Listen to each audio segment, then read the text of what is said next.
When last we left our heroes, 3 intrepid adventurers have ventured to the northern coast to just do a minor side mission. They have a request to take care of some crabs that are migrating earlier than usual. After going into the nest, the horde of the crabs, you have beaten a few of them and determined that they are here because they've been driven out by a larger force, a stranger creature. Their caverns seem to be lost to them, their usual homes. And rather than just setting upon murdering all of them instantly, you've decided to go out into the middle of the ocean, trying to figure out if you could find where their caverns are and what might have happened to them.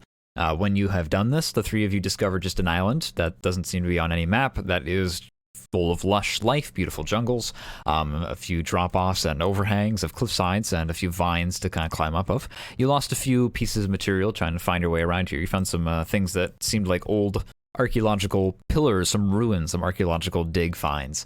And then you guys kind of tried your best to read them. I think it mentioned just a few things about Hellfire Cove and just a few other strange things you don't really necessarily know, or maybe you do. That's up for you guys to figure out, not for me to tell.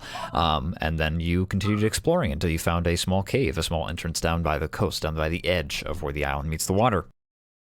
You went inside, you determined it to be where the crabs usually live, and as you pressed further in, you found a very large, open, circular cavern with a door that led into a big building with skulls that has lined the walls, an intricately ornate, large sacrificial bowl in the center, and some signs of some activity in this room prior to your arrival.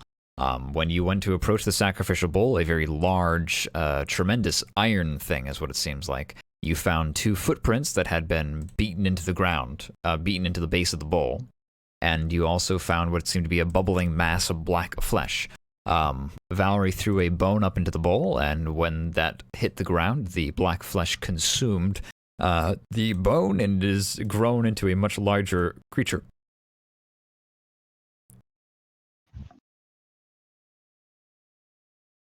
And it's initiative. We rolled initiative and then I hit it. You did get twice. a crit. You got a crit and I got before, a crit. But let's go back and you can find those numbers for me so I can write them down. Yeah, they're right there. So What a disgusting creature.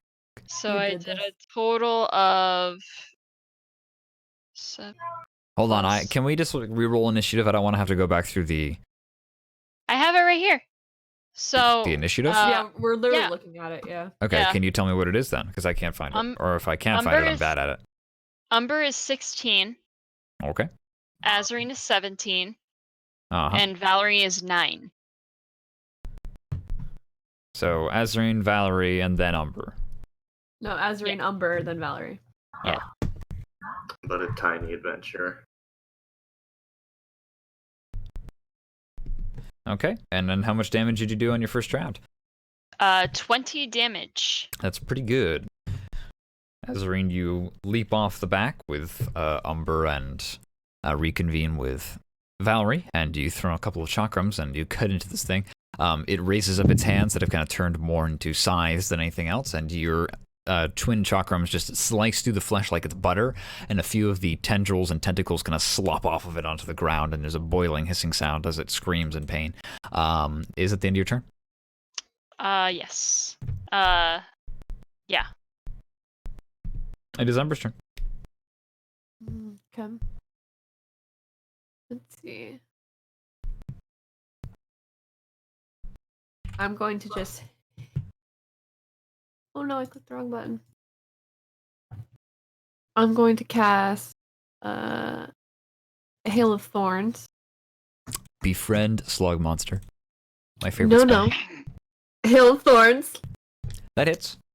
So I'm going to hit it with longbow, so 21. Okay. And then it has to make a dexterity throw. Dexterity saving throw. Dexterity saving throw. Okay, but this is all fine and dandy and seems fine to me as well, but I have the description of Hail of Thorns. Do you need to roll? Like, I don't think you need to roll with Hail of Thorns, because it's modifying your next attack. I know, and I'm attacking. Okay. That's my attack. That's the 21 is your attack. The 21 is my attack. Why does Hail of Thorns roll a d20 is my question. Oh. I don't know. I mean, it doesn't really matter. I It's don't know just- why it does. Yeah, the 17, the 17 means nothing. The 21 hits. Yeah, I More don't know why. confusing I don't being- know. Yeah, I don't know why it rolls because it's not technically an attack. It just modifies your next attack. Yeah, and I you don't just know why it rolls. you just want it for the extra damage anyway, because now you click hit, Yeah. now you click damage for your bow because that hit, and now you click hail Yeah. of thorns for the damage for hail of so thorns. 4. Well, did it? It didn't make Oh, the deck save, right? It's a deck. Yeah. You said it was a deck save, correct? dex save. Oh, that seems to It be just unmodified. changes whether it takes all or half. I see. Looks so gross. Okay, he's got good dex. He makes it. All right. So he takes 3, so 7, and then he's also gonna take Colossus Slayer, so an extra 1d8. All right. My favorite ranger ability. Yeah, Umber is a very DPS heavy ranger. Right? Umber is a hunter more than. I always say Colossus Slayer is my So- favorite ranger skill, yet I always go Beastmaster. So Understandable. So 8, All right, so your total damage that you did is 8. yeah, All right, just and checking. then I'm also gonna move Sounds good to me. 5, and The best house rule to have: yeah, the who does the damage must add the damage up at the end of their turn, and then tell the DM. okay. So Um, I've moved. Yeah, and that's the bowl, just in case anyone was a bit confused. This is a very large. oh, so it's just like rising out of the bowl. It's rising up out of the bowl. Okay, that's. I have very, very little health. I don't want to be near it unless someone can heal me because I cannot heal myself. Well, actually, how far did you run away from me? Because Far. Well, I mean, you got your ruler, right? Do you know how to use a ruler tool on roll 20s? 40 feet. I can run over to you. Oh, from you. Yeah. Make sure you're using I think snap to that's from center.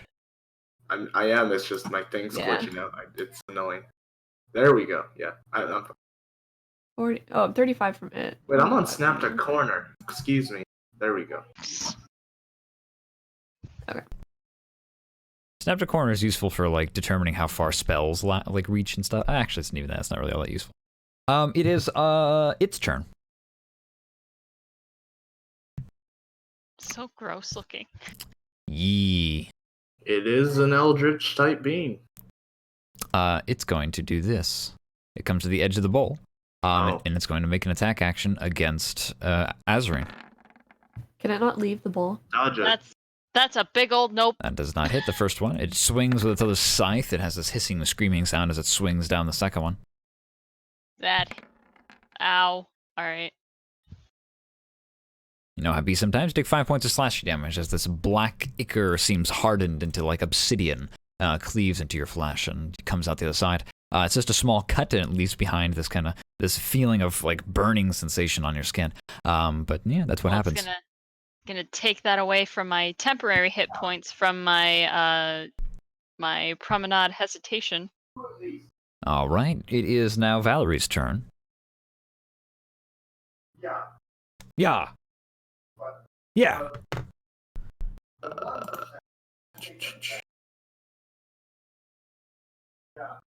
Hang on. Household is loud. Is it my turn? It is your turn, yes. Okay.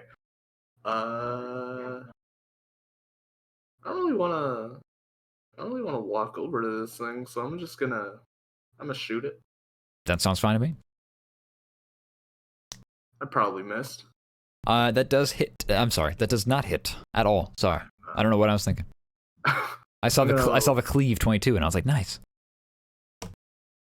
I'm going to now run over to my friendo. Shoot bad guy. You shoot bad guy, haha. That makes me giggle every time. And then you get into the ranged babies corner with the other ranged babies. Eh. Use healing word. Oh, hey. Hey, thank you. I can take a hit now. You can take but a single hit. I can take a hit. This thing does some pretty, Ooh. averagely It's- strong damage. I think it would be one thing if it only attacked once, but since it can attack twice, that's like where the real damage comes. That's true. Might chew right through. We're big O monster zone of the game now, so they all hit twice. Yeah, I think most of you guys are level 6, right? I think Yeah. Azarine is Valerie. Azarine's level What? 5? I'm level No, 5. no. We're still into like level 5s are I'm level 4. Most of us are 4. Okay. I'm level Thinking about never it. mind. Never mind. we're still playing the catch-up game to get everyone to level 5. Yeah. I see. All right. Well, then that sounds fine to me. That is the end of Valerie's turn. Yes. Yep. Azarine, it's you. All right. Do I want to get up close and personal? No. I mean, probably not, but it could help you. It seems to have mean, a I reach of can- 10 feet, so Yeah, I mean, I can. or maybe longer. Who knows? Stretch. I mean, I can take a meaty hit. It's not what I wanted.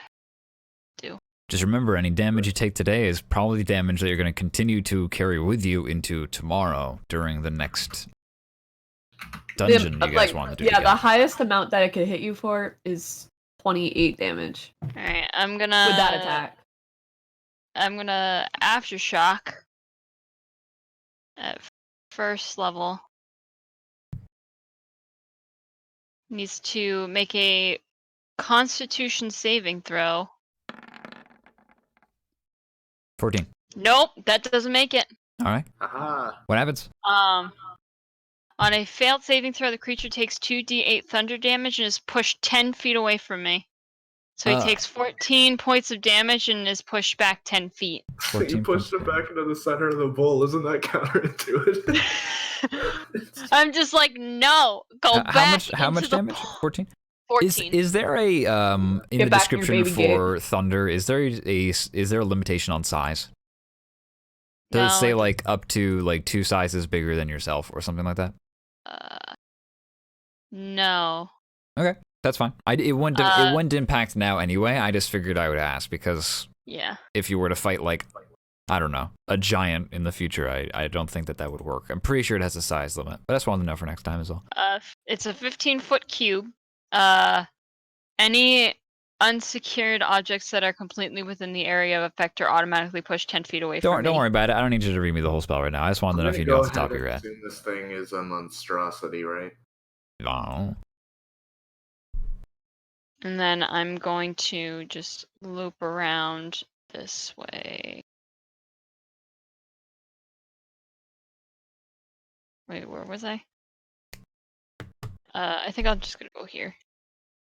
I wish you could leave the ruler like behind. You know what I mean? Like I wish you could like press a button that like Yeah. locked the ruler, and then you can go and change tools to like move your character and stuff like that. Well, anyway, you know, if wishes were something. Is that the end of your turn? Yes, it is. Umbra, your turn. Okay.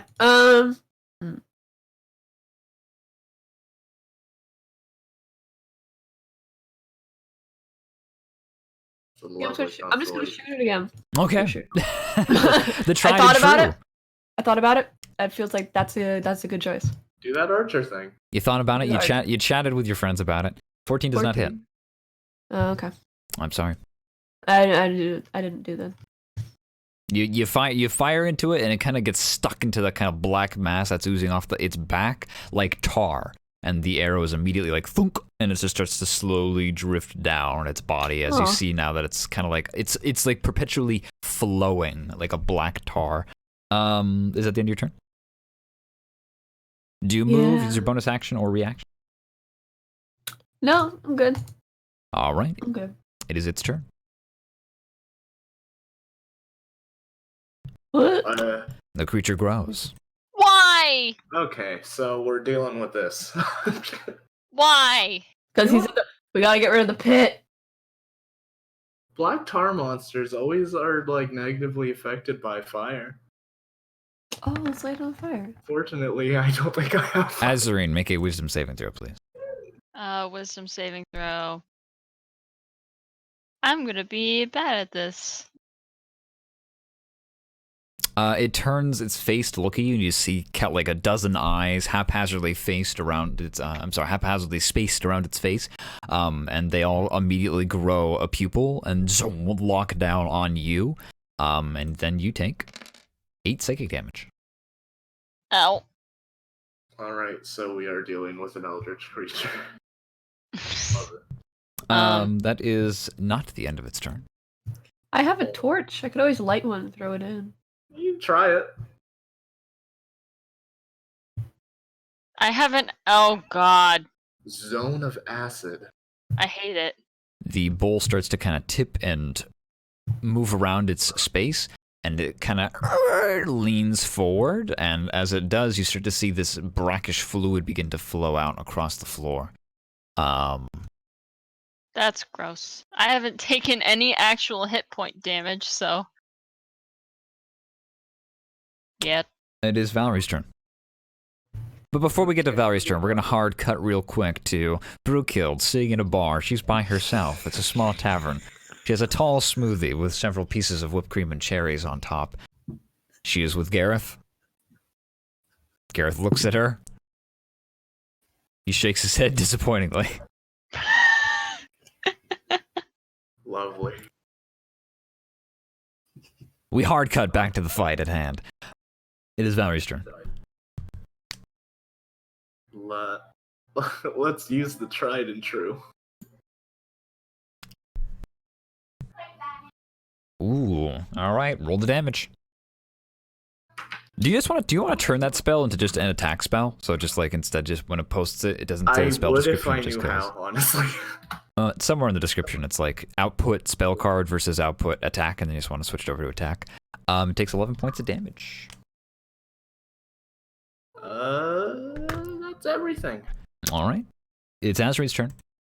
Oh God. These blades start kind of cutting into it, and chunks of char start falling off. I don't think I have anything. That's psychic. I can't sing it to death. You don't know that. Maybe you can. Believe in yourself. I don't think I can sing it to death, honestly. Ooh, actually. No, I don't want to do that yet. Gotta save it. Save that.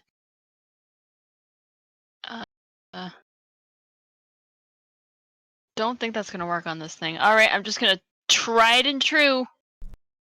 Have the water baby deal with the eldritch monstrosity. Alright, so throne chakrams. Boom and boom.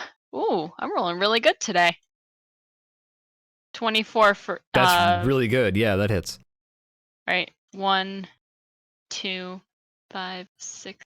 Deciding 8. not to get close, you go for the smaller damage, but the more safe option of throwing the chakrams. You throw them into the air, and they go off to the top left and to the top right, and they swing around like frisbees, and they convene in the center and just cleave right through it. And you do 8 points of slashing damage. Yep, and then I'm gonna walk. You slice off one of its arms, and it falls to the ground and starts to flip back and forth like a wet fish on land. Back and forth across the bowl. I can get here. Alright. It screams in pain at that. Is that the end of your turn? Yeah, that's the end. Okay, Umber, it is your turn. Okay, hear me out. I want to take my torch. I have 10. I want to take 1. Okay.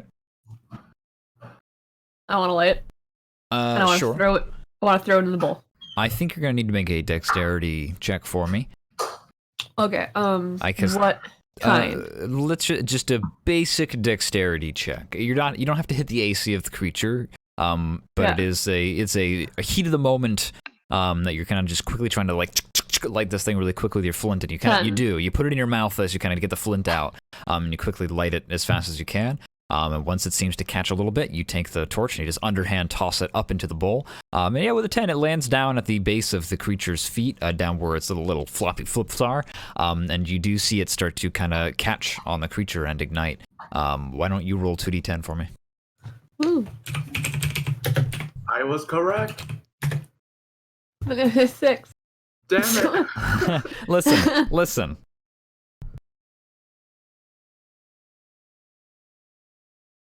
Maybe it takes double because it's vulnerable to fire. Yeah, maybe. Yeah, that's my turn. That's your turn. All right. That's a that's a good turn. Not bad at all. It starts to kind of squeal and scream, and it does look to be quite effective in burning its hide Nice. away. This thing is starting its turn there, so it also takes 44 again. And it takes 44. What is the? Hold on, I have to add up the damage still. I don't know why this is having this. Okay. Yeah, you guys have done a lot of damage to it. That's the beginning of its turn. It's already on fire, and as you see this red starts to kind of like get across its skin, and it has this black sheen that kind of immediately begins to kind of combust as this fire spreads. And as it gets up closer to where its wounds are, that Azarine has already kind of inflicted upon it with the various slices and slashes, and even some pieces that are missing and kind of flopping down along the ground. And now they're starting to burn and shrivel up themselves. You see that as it touches where its blood is, its green brackish blood actually ignites the fire into this green glow, and you start to see part of its upper right hand side. I don't want to say shoulder because that implies this thing has bones. You actually see that there's this open blackish scar, like where it's been hurt before. When you've raised up out of the ground, one of its many arms is already missing. And you see it now start to glow with a harsh green light, and it starts to kind of turn this fire into a dark green as well. And that is the beginning of its turn. Interesting. Takes Wonderful. 14. Takes 14 points of slashing damage.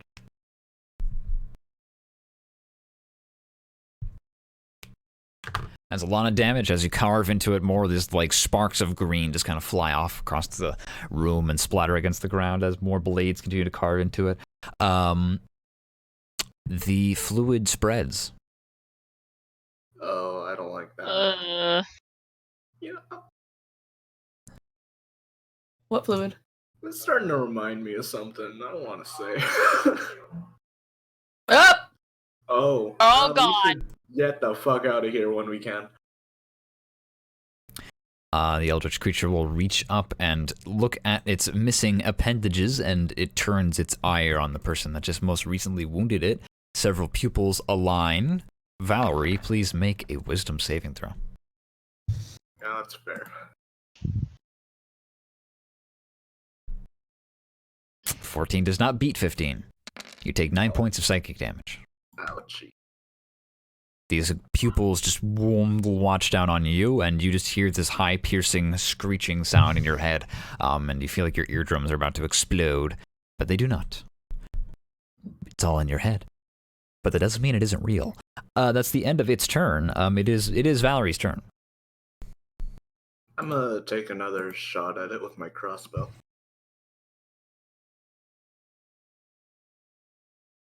It hits. Ooh. And I'm not going to draw on my character. It's alright, do your best. I'm going to move. I'm gonna move over this way, and I'm gonna cast Healing Word on myself. Sounds good. You all outie. Is that the end of your turn? Mm-hmm. Azarine, it's you. I can hit it from here. It's fine. I'm fine. Everything's fine. 1, 2. Oh, fuck. One's a miss, I'm afraid. A boom pings off of the metal. You throw it a little bit too shy. You're trying to just, like, out of the corner of your eye, you're seeing Valerie move, and a move, it distracts you. You're worried about the spreading acid along the floor. But the one strikes. And then I'm gonna do. Do I want to do?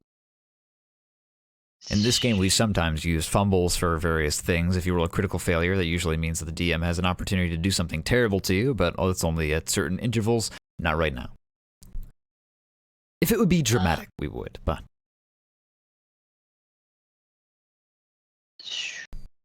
Up to... Nope, not that one. That one. Okay. And then I'm gonna roll a Dancer's Harmony.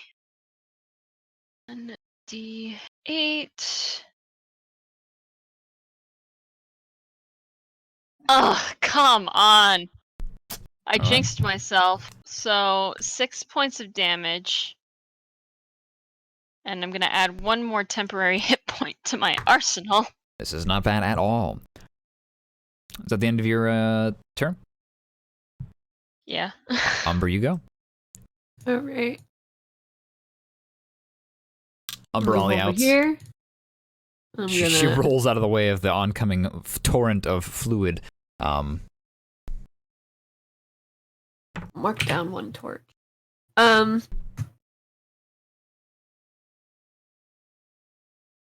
gonna shoot again.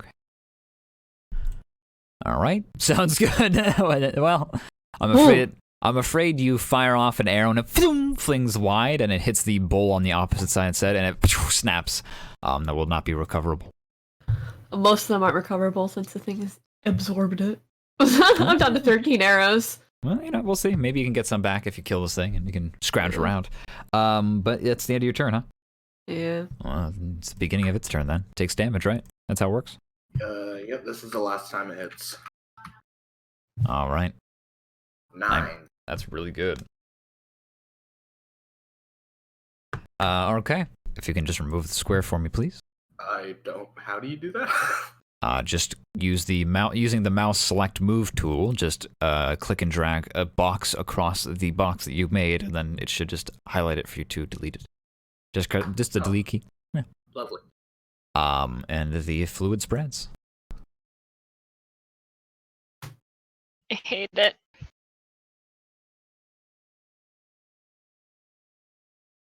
Okay, Oh we're gonna God! against the wall real quick. You see it kind of like stretch out. You see some kind of like things protruding from its back, and it produces 2 more large scythes that are actually a lot longer than the previous ones. And they reach out and just swing across. Azarine, please. Does this hit you? 14? Beat it to beat it. That hits me. All right, you take this much damage. And this one goes towards Valerie. It just swings it through the air. That doesn't hit. That's the end of its turn. Wait a minute. Yeah, now it's Valerie's actual turn? Because that was just rolling the damage for... Oh, yeah. It confuses me. Yeah, so when things happen on other creatures' turns, I also tend to get confused. AoEs are confusing. But that's right. I actually can't use Fairy Fire on this thing. It's a little bit of a rough situation to do that. I'm going to use Dissonant Whispers on it. Okay. I'm going to point my finger at it and whisper some mean things at it. That is... All right. You mark down a spell slot. A Wisdom saving throw of 15. I am very sorry. You reach deep into yourself and try to produce this kind of ethereal thing, this ethereal wave of energy that you do, trying to forcibly destroy its mind with, and when you reach in, you do not find purchase. It is immune to psychic damage. I see. I am sorry. I am afraid that is your turn, and I'm afraid you still have a wasted spell slot. But you've learned something valuable. Yeah, don't do what I did. Azarine, it is your turn. Well, I'm gonna get the fuck away. Oop. And then I'm going to...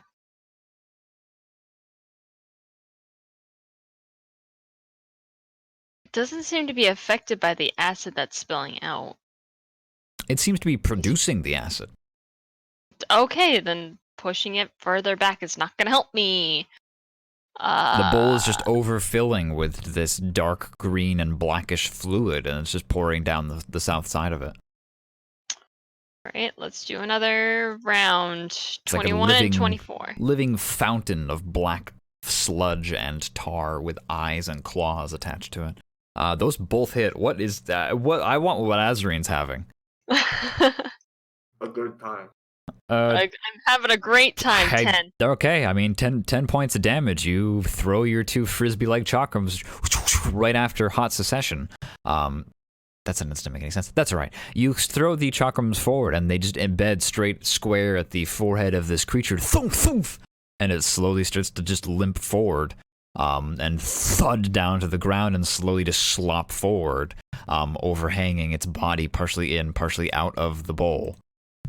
It is dead. Oh. We did it. Having We taken did it! 112 points of damage. Huh. Is the acid receding? It's no longer being produced. Perhaps in time it will recede. It seems to be getting soaked up by the ground. It's a very deep, dirty kind of. The ground here is dirt rather than like hard rock. It's very tightly packed dirt though, so it might be a few minutes. Might be longer. Who knows? Okay. The sound of me putting away my whiteboard, which I use for tracking initiative. That happened. That's something I'm not going to forget for a long, long time. She like goes over to it and like nudges it with her like foot. Your foot is covered in a dark black substance. Please make a Constitution saving throw. Oh, great. An eldritch creature is an eldritch creature. 4. Okay, well, you take 5d4 points of acid damage. What? Okay. It's alright. I don't know what you were expecting. This thing's producing acid. I said so earlier. Yeah, I'm done. Oh, God. Yeah, I'll tell you what. It was just your foot. You're tentatively doing it. You only take half that, but you do take damage. I did just say that it's producing acid off of it. I feel like it would be foolish of me not to have the inevitable happen when you say, I go over and I touch it. You take 6 points of acid damage. Ow. I'm gonna jump away. Ow. Don't touch it. Just because it's dead doesn't mean acid is any less acid. I thought it would dissipate, but I guess not. Do you guys think this is what scared the crabs? There's a good chance of it. The thing is starting Yeah, to but be it- consumed by the green fire more earnestly. I don't understand why I mean, we know why the island moved. It's because of the purple fire? Am I right? Yeah, the dragon would scare me off too. We could probably have this conversation out of this cave, though. I don't want to overstay our welcome. It begins to collapse in on itself, and it starts to just kind of turn into a very viscous sludge, and you see kind of little pieces of carapace being revealed from inside of it, but those are starting to burn away and turn to dust and sludge as well. And you also start to see the acid begin to recede. Okay. I'm going to attempt to sketch what I remember of it a little late. Okay. You do what you can to just put down the sketches. Why don't you make a sleight of hand check for me? I'm definitely not drawing this thing from reference anymore. Is Valerie proficient in artistry tools? That's a thing in this game. I don't believe she is. Oh, that's alright. No, anybody can still sketch. This is not necessarily like, a Van Gogh. You do what you can. You get the basics down. Are there any symbols like on this giant bowl? Many. Like on the outside, maybe? Many. Do any of them look familiar? What languages do you speak? If you don't feel comfortable saying to the class, you can DM me, but I must know. Somehow. Okay. Common, Infernal, or I guess Imperial. Yeah. And Egyptian Fae. I'm afraid you don't recognize any of these. I'll let you make an Arcana check anyway, but they're not in any language that immediately is knowing to you.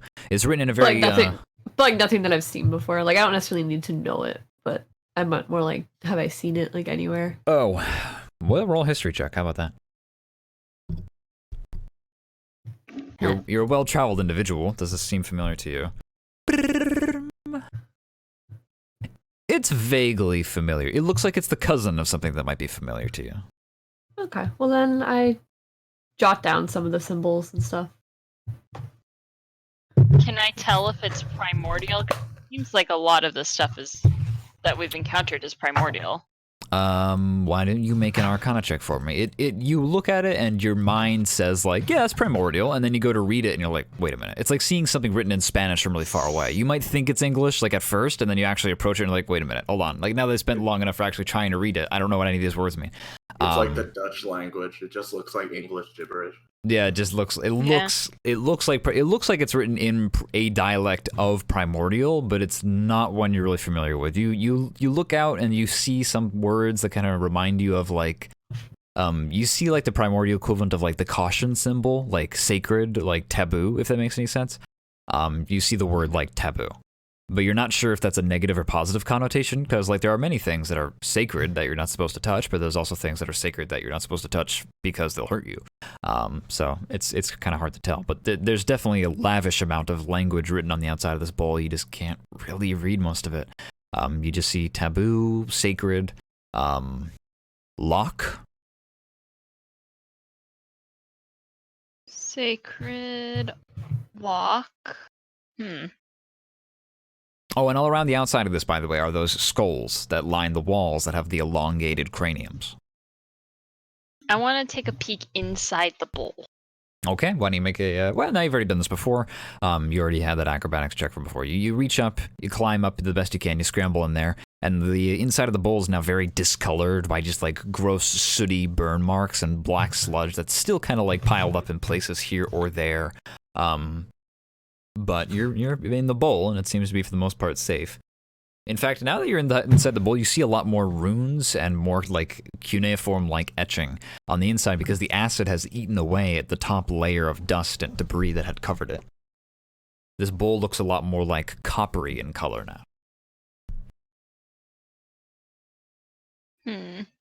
And do I see anything in the center of the bowl?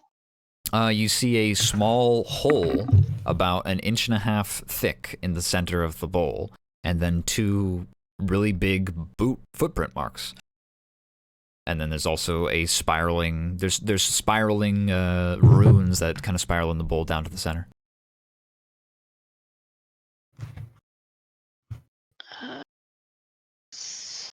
And a hole. Yep. There's a hole in the center about 1.5 inches thick, 1.5 inches wide, like diameter. And who knows how long? Who knows how deep it goes? You'd have to go over and look. Does anyone have a stick? There's plenty yeah, of bones actually. to throw down there again. I'm not throwing a bone down there. I have a stick. Umber jumps up. Umber will throw you a bone. Hey, she takes out her pole of collapsing and just. Okay. It's like Robin's staff from Teen Titans. You just like pull out the small silver staff, and then you just click something on the side, and it goes chunk, and it folds out to a large staff. What are we doing with it? I'm gonna cast Illuminate on it, so it now is lighting up. I want to stick it down the hole. I want to just stick it down the hole, like lower it into the hole, but don't let go of it. Okay. Do I need to get in the bowl for that to? You would need to get up into the bowl to do this. Does it thing. look like it's still covered in acid? Yeah, it's a little bit, but you got some boots on. It would definitely. It's still dangerous, but not in the sense heavy of. Armor. Yeah, it's dangerous in story. It's dangerous. Mechanically, I will not make you roll Constitution saving throw or anything. No. All right, I'm gonna hop myself up very carefully. Yeah. Boop. Umber would be careful enough in her own way to be like, I'm not going to touch this acid splash over here, and like that looks a bit discolored still. But no, it's safe, quote unquote. I'm following behind. Okay, Valerie, what are you doing? I'll just perch over the ledge of the bowl. Okay. Shoot down. And the two of you can enter into the center. There's a big bowl by it's like 20 feet wide, about 25 feet, 20 feet wide, and you approach the center, and you kind of can stand on equal sides of one another as you stand over this there's a little hole, 1.5 inch hole, essentially. 2 inches, maybe. You take your pole out, and you just slowly descend it down, and it goes into the hole relatively easily. I mean, it's the pole, the collapsing pole that you have is roughly the same diameter, actually, as the hole itself. And so as you lower it in, it goes down about a foot, about 12 inches, 10 inches, and then it stops. You feel like you hit something, like tink. And then the runes kind of around the bowl start to glow a little bit, a faint blue. Oh. Is it the same blue as the Illuminate spell? Yes, it is. So if I pulled it back out, they stop glowing? Yes. Yeah, okay. So it's like a candle. Like a candle holder. Spell ambiance. Is the hole big enough to like fit like a hand down there? No, it's 1.5 inches wide. Oh. It's as thick as a walking staff might be, or this pole. Well, I'm gonna put it back in. Do the light cast shadow on the walls? Like, do the runes line up with anything on the walls, perhaps? Why don't you roll either a perception or an investigation check as you put the pole back in and let the runes kind of start to light up again. And as you look at them, you actually see that those runes, they are, now that they've been cleaned a bit, they are like little bits of glass that have been embedded in the 18. bowl. With an 18, you notice that these runes, the way the bowl is shaped, the light is kind of focused at a point roughly about 5.5 feet in the air. But in the center of the bowl. But there's nothing there. There's just empty space. I mean, there's you holding your pole. Okay. Well, I point this out. Like, hey, that's strange. I wonder if it's like... I wonder if this is a sacrifice bowl. I hope not. I get the feeling, though, because Valerie threw a bone in here. Something of flesh and life, and out came that creature. Well, the So- creature was already in the bowl. So you're saying that I reawakened it? Yes. But the creature was already in the bowl when we got here. But why? And you're both standing around these very, you got these two large footprints that you're both kind of standing in. That Each. whole monster we dealt with was a big hole. Why? Maybe that monster made these footprints back when it was human. So you're saying it was once not whatever that was? Well, I mean, think of it. This is obviously just a theory, but there's a lot of bones around here, which is really weird to have if it was just a normal religion thing. Azreen pointed out that the old primordial runes say something about something being taboo and sacred and locked. It makes me think that they were trying to unlock a better form of creature, and something went haywire and it created some weird eldritch thing instead. I'm gonna stand on my tiptoes and kind of like put my hand like where the light meets. How tall is the pole? How tall is the pole that Umber has? Jesus, I would have to Google that. Infinite pole length. It holds up the ceiling currently. Actually, I think it is infinite, but hold on. It's not infinite. I know it's not infinite, but I'm sure. I know it's like a stupid. It's like up to Okay. 10 feet, right? When it's the like some special really command high. word was spoken, this is a 10-foot pole. It can telescopically collapse into a rod, so it can be 1 foot to 10 feet. Yeah, it's like a pike essentially. Yeah. Maximum length is like a pike length spear. Yeah. But how long is it right now? What's your comfortable length? Let's say it's a foot in the ground. Yeah. Umber's 5'8". Well, I mean, is it So- 9 feet sticking up out of the bowl, or? Yeah, probably. It's probably Huh. it's What? probably like 8 feet. Well, then you know that about 5.5 feet up out of the bowl is all of the light in this bowl conjoins at this singular point at about 5.5 feet up. But there's just Umber's pole here. I can reach it if I get on my tiptoes and like reach up. You don't have to reach up very high. 5.5 feet tall. You're 5 feet tall, so you just have to reach up like a few inches higher. I reach up and I touch the pole where the light meets. Well, where the light... your hand is illuminated by a faint blue light, the self-same one that you cast on the pole. So it feels, I guess, a little bit warmer, just by virtue. I actually don't know if illuminate can cause radiation heat, but it's very bright at this location, like it was gonna be focusing in on. It's like a focus, like a lens. It's all being focused. All this light that you're pouring into the bowl, and now the bowl's reflecting up, is all focused in on this one point, but there's nothing there. So if you were to put a magical gem inside this point and then light it, all of that magical energy and light would point into one spot. I don't have a gemstone anymore to test that out. Wait! The star fell here on this island. Yeah, supposedly. I mean, I would say a star would have a lot of power. I have Something a like ruby that. on me. Can you take out your ruby? Can we like see how big the ruby is? Sure, she takes it out. I don't actually know the size of this ruby. Oh, it's I a don't little, even know how little much it's smaller than your thumbnail, you know? It's just a small gem, bigger than my Right. thumb. Can't Oh. hurt to try something. I don't know if we'd be able to get it back if we put it in that hole though. Mm.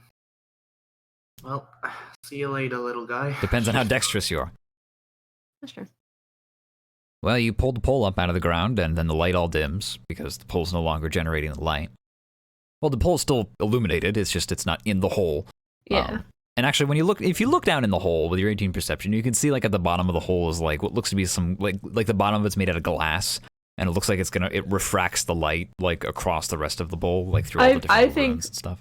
I think the star shard when it fell out of the sky would have been big enough, or small enough, I should say, to fit in there. And I think they probably used it to conduct some type of ritual. From the looks of it, Umber says, looking around at all the skulls. It might not have gone well. You know, whatever these people were.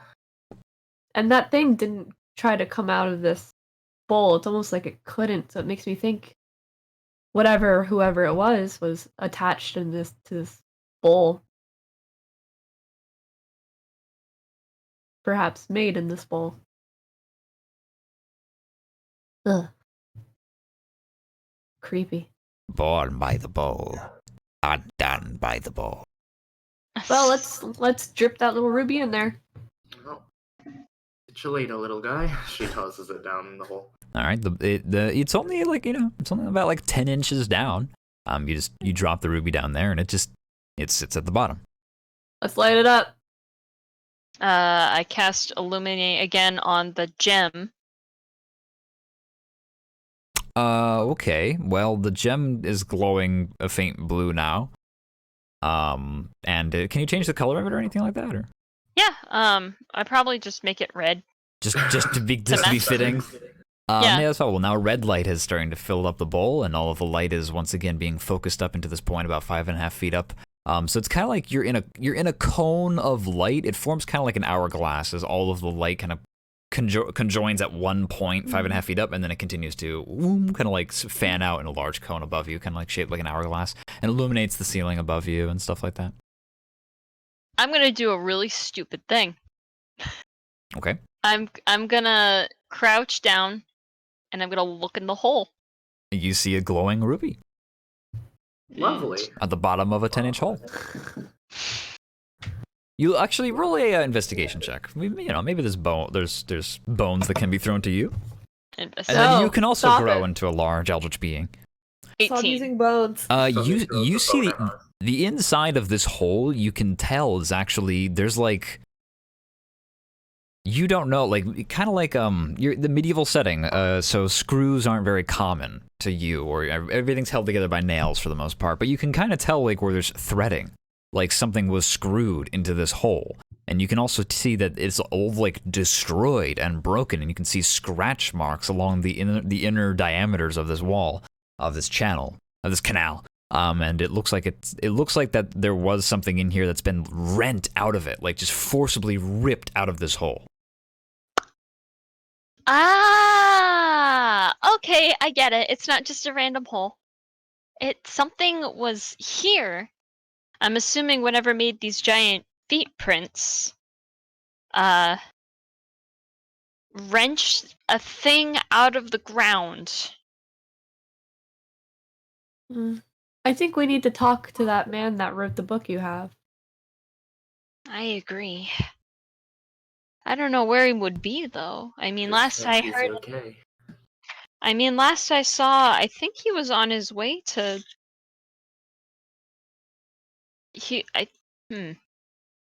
What are you talking about? You've never met the writer of these books. No, but he wrote it in the book itself that like he was discovering. Oh yeah, he's up in Cape Solman. In his diary. Yeah. His laboratory is off the coast of Cape Solman. So I guess we would be headed there anyway, but I don't think we're gonna be able to get the crabs back to their home unless we can find some way to turn this island around. Hmm.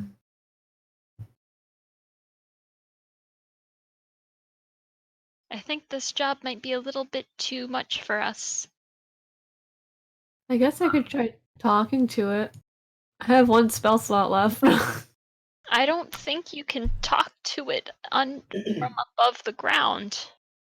The Probably final not. dregs of the creature have kind of started to slowly combust and turn to ash away below your feet as you kind of look behind. And you actually see that there's been small. You see like a sparkle, like it's left behind something. Cute. I'm Oh, looking what at is it? It seems to be just a handful of small gems. Oh, They look like they have holes that were kind of bored into them, like they were maybe part of a necklace at some point, but not anymore. You Guess see that we a should keep that. you see 3 small yellow gems and 3 small green gems. I'm gonna take those and stick those in my bag. Are you going to share? I mean, I don't yeah, think I it's mean, a sellable thing. I think that seems almost more like an evidence thing.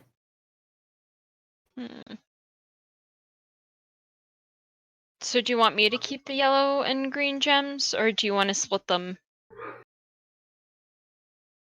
I'd 'Cause say we just would- keep them all in one place. And They're we just could something probably that I have think a- we should show them to the professor. Okay. I don't plan to sell evidence. All right, then I'll just keep them for right now. Well, before you get too carried away, there's a few things else down there as well. Before we get any too further. Okay. What else? There's also a handful of just small, like naturally formed gems. Like you find like just a few opals as well. Weird. You find just a few opals in the mass as well as the rest of the black ooze starts to kind of boil and simmer away. There's there's about like 4 perfect opals. They're so pretty. I think that we should each get one. Yeah, And those we can probably sell. Valerie picks one up and puts it in her bag. Humber does the same. I'm gonna gather the remaining 2. I think I'm gonna give Brookhild one. Makes sense to Maybe me. we can do like a cute little like wait a minute. Wait. Hang on. Let me check something. Wait. Hang on. You all watch in horror as Azarine she starts digging through her mind. Whoa. Do you have anything else they want to explore around or ask any questions about before you guys leave? If you guys How leave. many arrows can I recover? There's actually a rule for that. I do believe that you have to just like scrounge. I think that you can, if you take a minute after the end of combat to scrounge for arrows, you recover half of what you spent. I do. Okay, well I'm gonna then. do the same thing. However, how many get did 2 you guys? arrows. Okay, you recovered, and don't forget the one is automatically destroyed, unfortunately. Yeah, I spent 5. 1 was destroyed, so I get 2. So you I get 2 use back. 2 arrows, so I get 1 back. So you get 1 back. Yep, that's how it works. If you take a minute to search the battlefield, you recover half of your expended ammunition. Also, before we leave, I feel like these skulls could be a important point of reference in the future, so I'm going to use one as a reference and sketch it down. You're right, Umber says, not hearing what he said, or she said she already has one in her bag. She has one in the bag. All right. Azrin, can you roll another investigation check for me, please, as you kind of look through the rest of the opals and other gemstones on the ground? 18. Wow. That's weird. I know. Well, okay, at any rate, as you kind of look through the remaining mass, you find like small pieces of carapace, like crab. Like you find like small pieces of like crab shell, and also other sea creatures. In fact, you find like a few bones amongst this black fluid as well. And you also find a few like clams, like clamshells. And you do find 3 pearls. I figured out how to talk to the turtle. I'm gonna keep these pearls and I'm gonna say, hey, I found some pearls, but I need them for a spell that I have. Okay. I'm gonna keep them. I didn't want to just take them without telling you first. I figured out how to talk to the turtle. How'd you figure it out? What do we do? I have thaumaturgy. I'm just gonna cast it on my voice. Ah, that makes sense. Yeah, I'm just gonna yell So- at the turtle. So do we go outside or? Yes. Okay. Let's get outside and get as close to the water near its head as possible. I thought, we all each have an opal now. So what if we like went to a jeweler and like made little bracelets? They could be like the four of us have each little opal bracelet, and that would be really nice. If Yeah. you're referring to a friendship thing, that might work with the three of us, but Brookfield, I feel, wants to ring our necks out half the time. I mean, it'd be nice to include her. Like, I don't want her to feel left out, and we do have an extra opal that I don't really think anyone's gonna claim. Well, we certainly wouldn't give it to Gareth. Valerie giggles to herself. You completely Fuck left Gareth. out Gareth. Fuck Gareth. Umber's like, no, that makes sense. Why would we include Gareth? Wonderful. We could probably Alright. figure something else out for Gareth, but we only have 4 opals. We could always split one in half. Now let's get out of this bowl in this place. It's creeping me out. Umber jumps out of it. Alright, let's go. All To right. the head of the tort. You head out the way that you came, and what is everybody's passive perception checks for me? You go back to the iron door at the front and begin to leave. 12. 12. 12. 15, I believe. Yes, 15. Okay. How do You- you have 15? 15. Well, she put all of her Yeah. points in being proficient in has smart. perception and stuff. Very I'm gonna Alright. look at your character sheet. Yeah, I mean, Valerie's just proficient in perception. Smart. She's smart. Yeah, I'm pretty sure that's the only difference. It's just nobody was perceptive. Yeah. But you leave the room, and as you do so, you get to the back of this large iron door that you had to kind of squeeze in to begin with. And with the 15 perception, Valerie, you actually, as you go to like try and squeeze your thing in a little bit, you notice that there's some like part of the metal about once again about 4 feet up, 4.5 feet up. There's actually just 4 like waves bent. There's 4. It's so hard to describe things as a DM without revealing too much. Are all Setas really short? The metal on all Setas is really short. Setas tend to be Like in their people form? in their people form. They're somewhere between about 4.5 feet to 5.5. Like being 6 foot as a Seta is like you are tall. The Gotcha. average Seta is 5 foot, so Azarine is 100% average. Okay, so all the heights in here are kind of starting to make So sense. on the metal is what?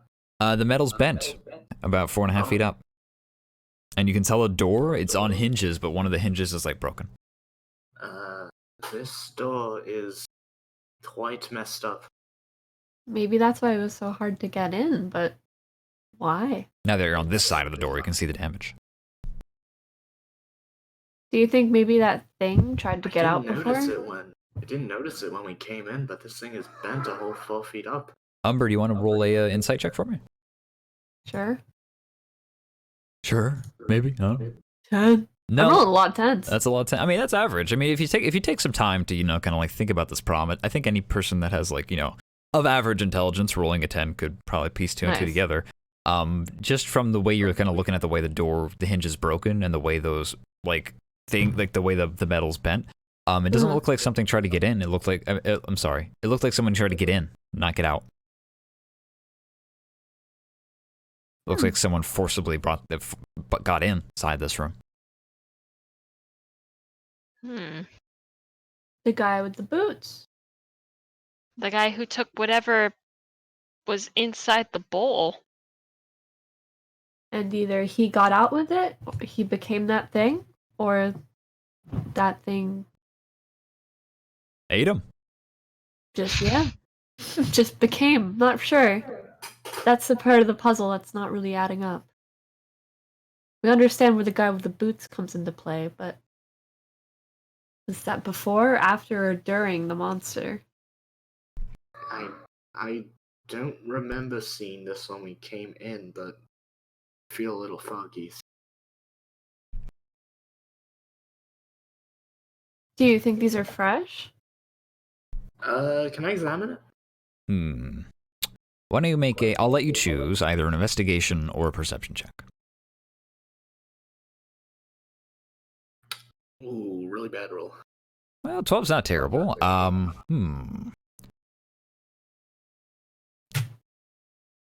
It looks relatively recent, but you're not sure how recent. You can tell because the door is made out of some kind of iron, and it's all mostly kind of like rusted over and has very deep tarnishing. But where these, like where the bends are, like where someone was trying to like push their way in or whatever, you can see that there's, it's scraped away some of the rust and left behind the bare metal. And that, that must have happened relatively recently. If this had happened a century ago, then that part would have also rusted over by now. Wait, could that have been caused by us trying to get in? No. We didn't hit the door, we pried it open. Yeah, we pried it open. Okay. You used your, I wasn't sure if you guys remember, but you guys used your collapsing pole like a crowbar. No, I remember that. And you only pushed it open. You pushed it open like 8 inches or so. You guys just kind of like squeezed in. If we knocked off any rust, it would have been on the corner.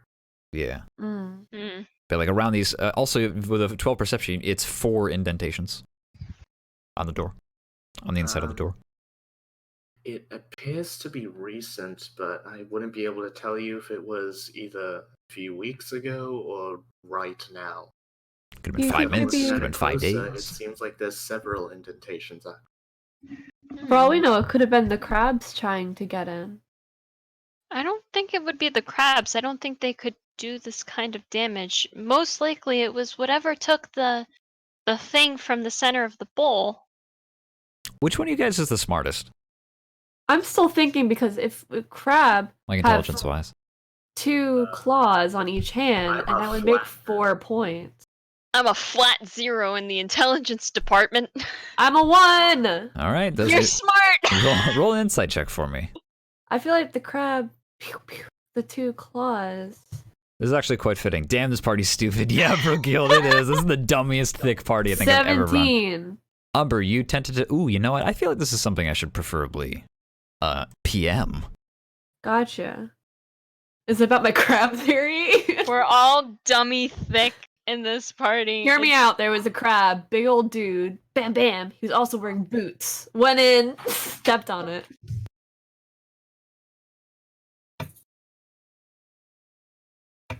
Crab. Crab?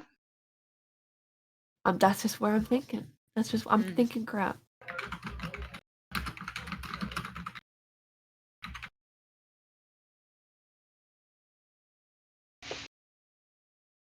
Never mind, Umber says. Not a crab. I think giants? Those marks aren't from a weapon, they're from fingers. Really, really big fingers. I don't like that. We definitely need to talk to that professor.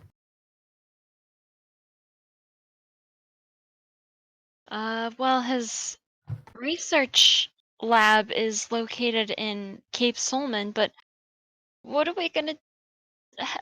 Let's finish this up first, and whatever happens with Fort Mercer tomorrow, and then we'll go from there. Right. Ground shakes. Uh-oh. Let's get up. We need to get out. It's a faint rumbling. Right behind you. You head down the long corridor that brought you here to begin with, one formed of mostly natural stone, with just steps carved out of it. It's been well worn by travel, but not any recent. As you look around you, you actually notice that some of the faint glowing that was within the rocks, like the lichen, has dimmed a bit, actually. You enter back into the large room that you kind of wager is the crab home, if you will, with its various marks of territory around the entrance, and the faint waves lapping at the shore of the rock. You head back outside into open air and sunshine. There are large flat rocks, kind of octagonal in shape. They're like the weird ones in Ireland.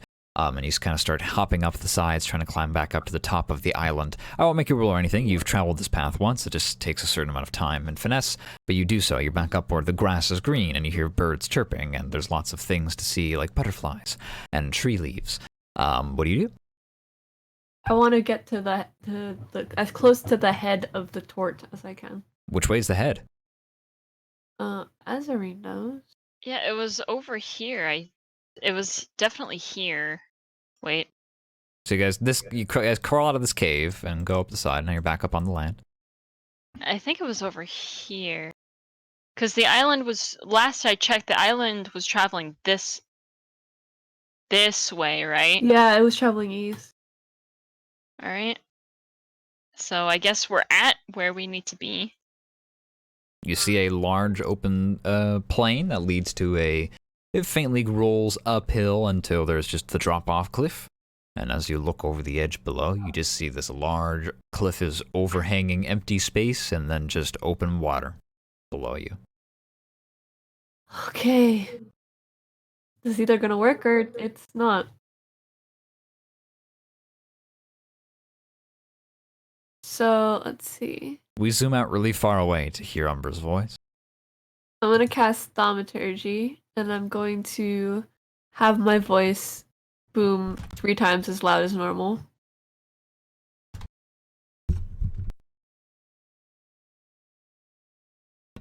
So it says I can be as loud as thunder. Interesting. Very interesting. Okay, so you raise up your hands and you kind of rub your palms together, and there's a faint purple glow to them, and then you cup your hands around your mouth. Hey! Eternal! We need you to turn around. Go back home. You'll be safe. Why don't you roll a persuasion check for a turtle that may or may not be there?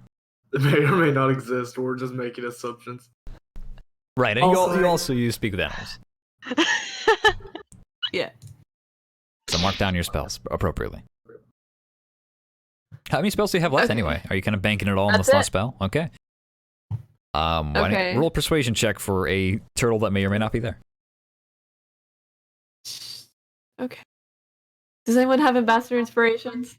Wait, hang on. We have bardic inspiration. For bardic, I don't think we can tag team it, unfortunately. So. Well, which one do you wants to spend it? I don't have good persuasion, so. I don't have a lot of. Unfortunately, Azarine's burned through a lot of them because they're her battle thing, so I think it might fall to Valerie. I just use it to dodge things, so I walk over to Umber. I don't know if Azarine has any left. I have 2 left.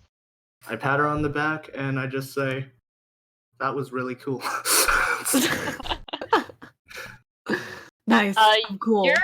You're level 5, right? Or are you still level 4? No, I have they get a 1d8. Okay. 1d8, okay. Just making sure. And then... That's a 1d8. 16! Ooh. The water bubbles. I can understand it, by the way. Well, you don't hear anything yet. You don't have anything to understand necessarily, but the water actually bubbles, and begins to start kind of frothing down below. Is that a good sign? It's a sign. I'm debating actually going down there myself and seeing it face to face, but I can't talk to it. You can talk. What if it accidentally you can talk to hits it. you? You just can't understand it necessarily. I can at least tell it to go up to the surface so we can talk with it. How long does your thing last? 10 minutes? It shouldn't take me 10 minutes to get down there and... 1 minute. Jump now. Alright, jumping. Roll athletics check for me. Roll athletics check with advantage because it's swimming, and I feel like you should be good at that. Athletics. Oh wait, you have a swim speed. They say to come with swim speed. What's the swim speed? 30 feet. Okay, that's good because usual swim speed is 10 or 15. If but you're because lucky. I am fish, my walking speed is the same as my swimming speed. Yep. So. You turn into fish and you disappear beneath the frothing waves. You dive down deep. You go as kind of quick as you can, but you're taking the dash action, so you're traveling 60 feet per round. 60 feet per round, which is about 10 feet a second. Jesus, that's actually really fast. You dive down deep. You are in complete darkness. the cliff overhang hiding all light from your eyes, and you look around only by echolocation more than anything else. Well, necklace on illuminated with yeah, there is a so- tremendous closed eye in front of you. Excuse me. The eye lid shoots open, and there's just this large orange gaze that kind of just stares blankly into the deep, and then turns and fixes on you. Oh my. It's about 30-foot tall whole eyeball. Jesus. Hi. A few of my friends want to have a talk with you for a second. I can't understand you, but you can understand me. But we want to have a talk for a second. It'll only take a minute. Please. Roll a Constitution saving throw. Oh no. Constitution saving throw. You see the eyes close, and then the world kind of just goes a bit more dark, and then the water just starts to move around you like a torrent, like a tornado. 11. And you just kind of start spinning around, essentially, and you feel just like a shock of force. Umber and Valerie, a few seconds have passed. The frothing gives way to a tremendous scaly neck that comes up out of the water, reaching upwards, arching back, and a large head facing away from you. Oh. A tremendous head that is absolutely gargantuan. You think it heard me? Possibly. You see large fins that stick up out of the water, and on the back of that head is actually Azreen, Hey! who has hitched a ride. Oh. Umber's gonna clamber down. The head kind of starts to turn a little bit, and Azreen starts to slide down until she kind of just hits the base of this large reptilian slide at your feet, Umber and Valerie. Lots of water is kind of like pouring around. You guys are kind of covered in a faint rain as the mist kind of falls down on your heads.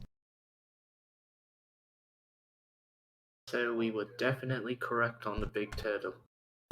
Oh Just yeah. gonna take my cape and start drying myself off. The head slowly starts to turn until its face. You can see its face in profile. It can't turn its head all the way around to look at you on its back, but it has a long neck and a very long head. You see a very strong beak, but it is very chipped and worn.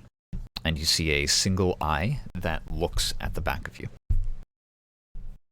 Hello. It opens its mouth, and all you kind of really hear is like a faint moaning sound, that it's just kind of this deep bellowing, but it seems to be a greeting to all three of you. We've come to find where the rust crab's home went, and it appears that you are their home. It very slowly nods. We understand that with all the chaos happening and the dragon harming you, you've left your original location. You see it kind of turn its head slowly. It starts to look around. It's where it is currently. Its head starts to kind of move back and forth. And as it turns to the left, you actually see that its left eye is missing. Oh no. And then it turns back around, having surveyed its surroundings, to look back at you again. The dragon's no longer in the area where you were presently where you were residing. The crabs are now invading the human people's land and their grounds, and it's causing a lot of trouble for all parties. Is there any way we could convince you to come back?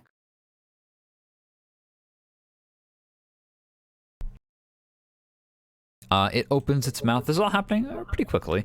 So you have like a minute, right? Of the booming voice, yeah. Of the booming voice. How long does Speak with Animals work? 10 minutes. 10 minutes. Okay, there's less pressure than I thought there was. And Yeah. I think because it's a cantrip, you can just recast thaumaturgy. Yeah, thaumaturgy is a cantrip. Yeah. All right. It kind of will lean over to you as best as it can, and it will say in a very deep voice, "The crabs destroyed the fiends. The dragon scared away the crabs.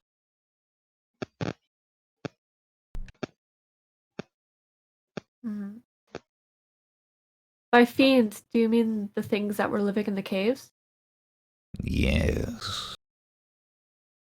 We got rid of the last one that we saw there. I'm not sure if any more will come, but the dragon's no longer in that area, and if you go back, I'm sure the crabs would come back and defeat any of the fiends if they do arrive. But there is no more fiend in the caves.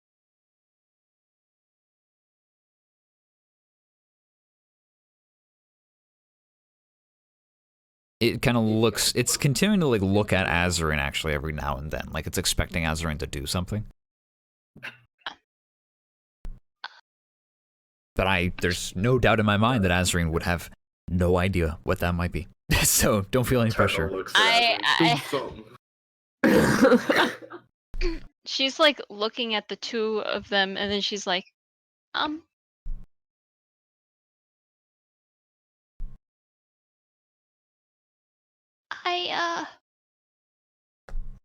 don't know if it's expecting me to do something or. It might be curious about you purely because you're Seda. Didn't a lot of things we found down there belong to primordial speakers? Yeah, It might just be curious. Forgive me, but, I don't really know a lot about Seda culture, so I'm not exactly sure what you're expecting from me. It speaks back in very broken primordial. You are human fish, but not like the ones that I know.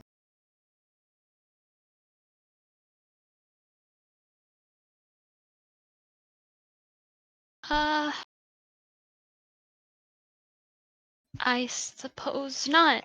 We saw the ruins. And They are your ruins. I watch.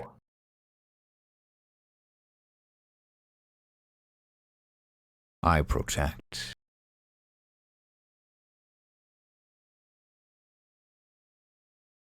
protects what? I do not know.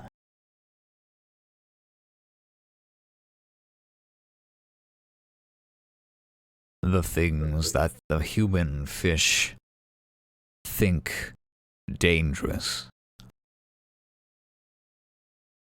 special.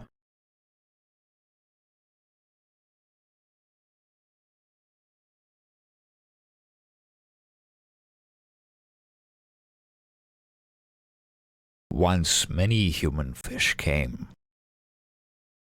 Not anymore. I sleep.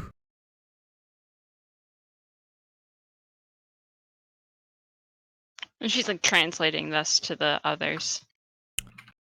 Walmer can technically hear in a weird way, but Valerie's up shit creek without a paddle. So I'm very horrified at just the thunderous like. the turtle looks at Valerie. Umber's been translating just like the animal side of it. For some reason, she doesn't. I mean, she doesn't understand the primordial, but she understands because an animal is speaking it. Yes, so it's a you broke weird, the system. Yeah, it's a weird thing. I'll translate for Valerie. Well, what happens is you understand. What Umber hears is half the conversation. You hear what the turtle says, and then you don't understand what Azarine replies with. Yeah. So it's a very strange thing, the system that you have here. But yeah, it turns out. Dragon. wakes me, I flee. Crabs flee. Fiends grow. I suffer.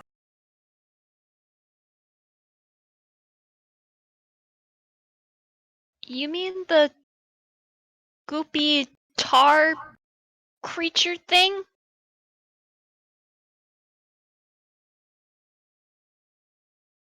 Yes. It sounds like we need to reunite you with the crabs again. It does. Your time is like slowly starting to run out, so it's starting to act more and more like a normal animal to you. I mean, I could take care of it from here. Well, even the primordial stuff is like, it's almost like talking to a parrot, where like it seemed like the parrot is really good at convincing you it knows what it's saying, but it might not really have a full grasp of language like you or other humans would.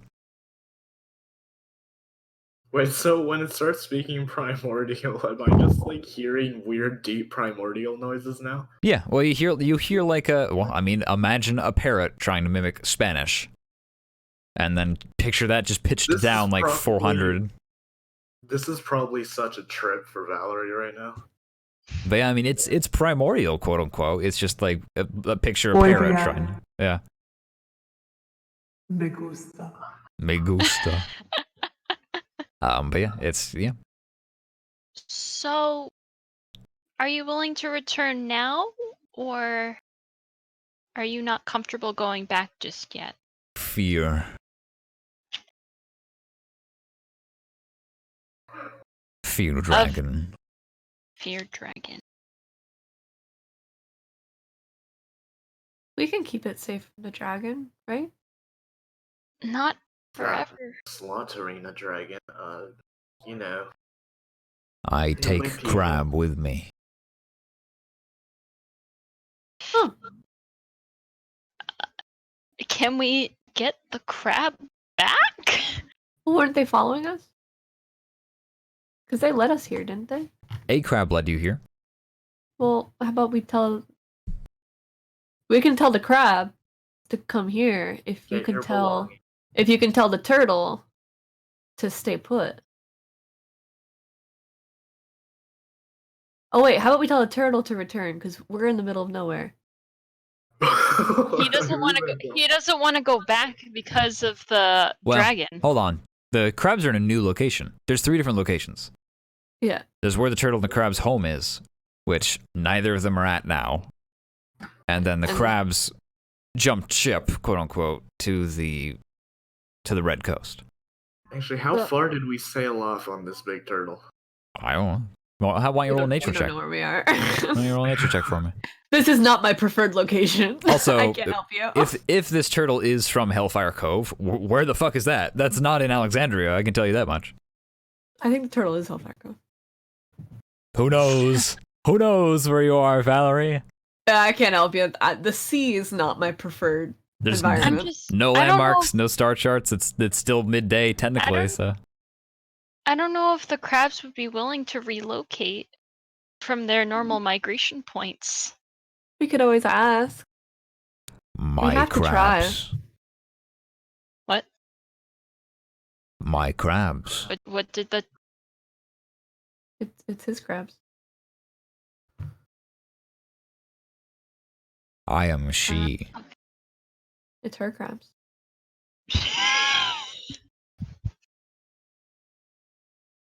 So if we can convince the crabs to come back, is there any way that you can remain stationary until they return? I get crabs. You get crab, okay. I think she's gonna turn this boat around. Okay. Where are the crabs? It stares at you. Umber just points. You feel the ground start to shake, and you see tremendous fins come out of the water and splash around a little bit as this turtle about faces. They're her babies. They're her baby crabs. They're her friend crabs. And They're the turtle like starts to slowly paddle its way through the water. Slowly, in theory, like it's probably traveling very fast considering its speed, but or It's like size, 100 rather. miles per hour, but for it, it's like, this is slow.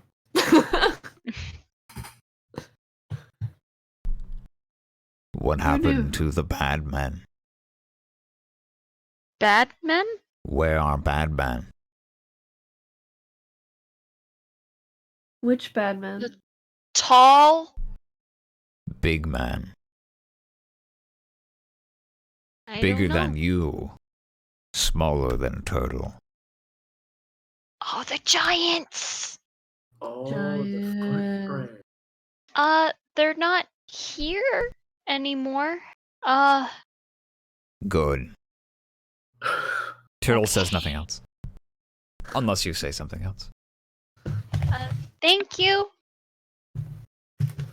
You are fish human. I only trust fish human. You are with fish human. Valerie's blank stares. Umber nods. She's the best fish human I know. Aww. It doesn't say anything more. It simply He's the continues only away. fish. It's a while before you guys get back to shore. What do you guys do? I guess we're gonna. I mean, if it's safe, we can short rest. Find a place to rest. That's a couple of Yeah. hours. You know, you have basically Yes. 2 hours to kill. It's the late afternoon. It's late day. Twilight will come soon, but not yet. You guys can short rest if you'd like. Shop around here, so. Turtle I shop. mean, You actually find Kenku Merchant. Jesus Christ. Azreen just sits down and she just starts plucking away at her leer. All right. The three of you long Coming rest. along. You, Umber's taking a nap. you recover. Umber plucks a small strand of grass, like wheat, sticks it in her mouth, and gets underneath one of the trees. Every now and then you just see the turtle kind of like its head barely raise above the crest of its shell, which you have found that you are residing upon. And the three of you just have a short rest, hanging out, share some food, play some music, have a nap. You can expend however many hit dice you have. Tonight, when you take a long rest, you'll recover half of them back, or half of your maximum, I should say. And some of you recover special abilities on short rests, like I think Bardic Inspiration comes back on a short rest if you're level 5 or above. Yes. I'm back to full HP. I have no idea what rangers recover on a Oh. short rest. One below HP. Nothing. Okay. Yet that I Well, know that's of. You're I don't very think I have martial. anything. You're a very martial character, and martial characters tend not to recover anything on short rests, Yeah. really. Health. Like- I recover health. Yeah, I think barbarians like might get rage recovered on a short rest eventually, but that's like a really high level thing. A lot of the you and things that I barbarians are have- just like, let's share a Yeah. meal, and that's it. A lot of the things that I have, I don't need to expend anything for. That's So true. it's very like, Umber's always ready to go. because like the Colossus Slayer, it's like I can That use just that happens, yeah. whenever. Yeah. You continue down the way. I mean, does anything else happen while you're on this turtle? I'm actually gonna Google Ranger. No, yeah, you do whatever you want to do. But yeah, That's Umber surfs Google. Umber's on Google. Don't worry about it. Valerie's plucking her guitar. Nothing as you get better. closer to shore, you see several seabirds as they land down on the side of the turtle. And that kind of gives you an idea, like, oh, land must be nearby. Hmm. Because seabirds only hang out around the coast. So if there are seabirds landing on your ship, you must be nearby coast. So that happens, and you continue down the east. Supposedly you're heading southwest. Maybe that's what it feels like. You're not really quite sure. The sun's setting in the west like it usually does. Azreen's got her shoes off and she's just like buried her feet in like the sand and she looks at home. She's like leaned back like sunbathing. She's happy as a clam. I thought you were a fish. I was waiting for it. Well, I was waiting for it. as you guys wander around the outside of this large joint, there he is. And now he's going to. And now he's going to join Brookhill in the muted section. Oh, okay. Boy.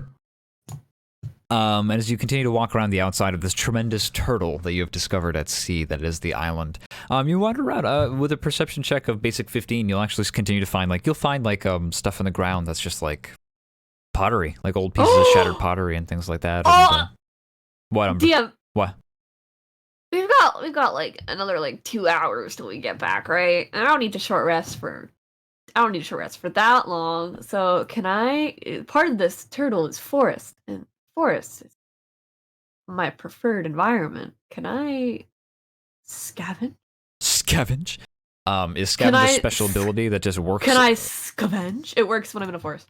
So here it is. Natural Explorer, Forest. When you make an intelligence wisdom check related to your favorite terrain, proficiency bonus is doubled if you're using a skill you're proficient in. Okay, and then there's while you're traveling for an hour or more in your favorite terrain, you gain the following benefits.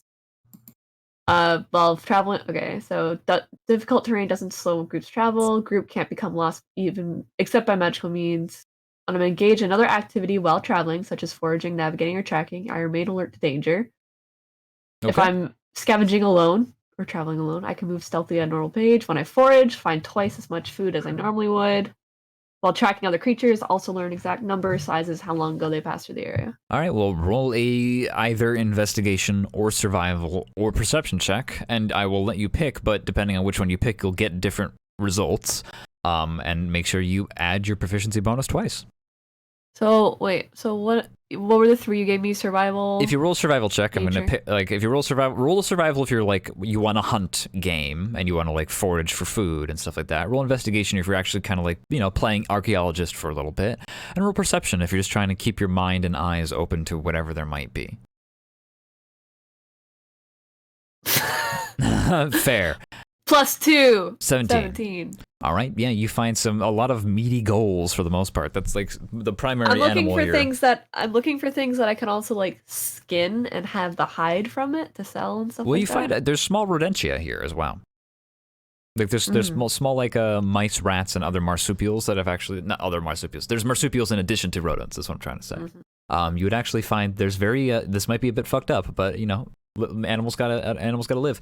You find like monkeys. You find like very very small gold-colored monkeys. What's the legal situation for hunting in this game when it comes to monkeys? What's the legal situation? In Alexandria, where there are monkeys in certain parts, they are considered to just be like essentially vermin. Well, like they're like deer. Like not necessarily. Well, that's a bad thing. In India, like there's monkeys just everywhere. Like am I allowed to hunt them and sell their fur? You're allowed to hunt them and sell their fur, but you're not allowed to eat them because diseases.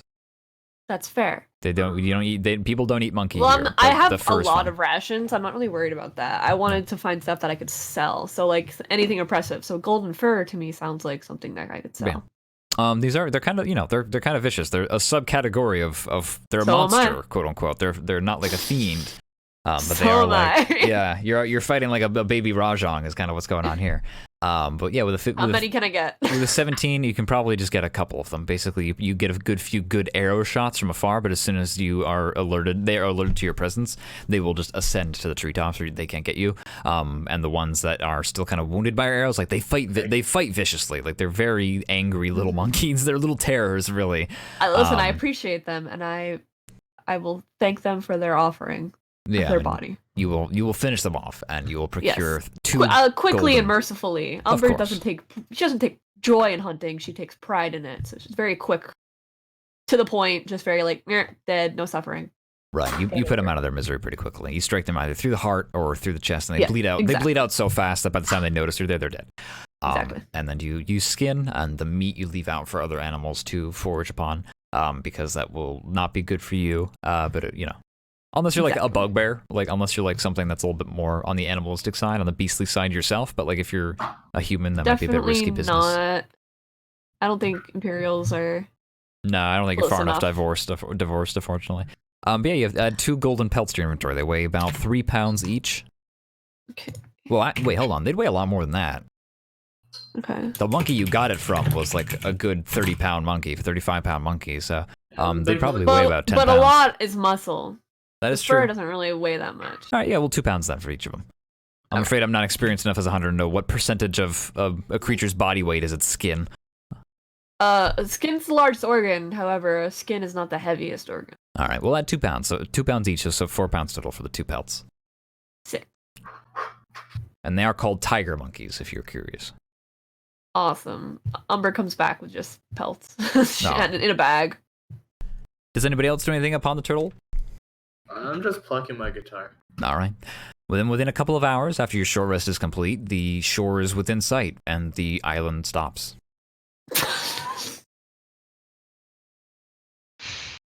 That sentence doesn't make any sense. Oh, well, hold on. Yeah, I pieced it together. All right, good. You simply wait on the top of the back of the turtle, and there's a loud, deep, sonorous noise that echoes out from underneath the waves.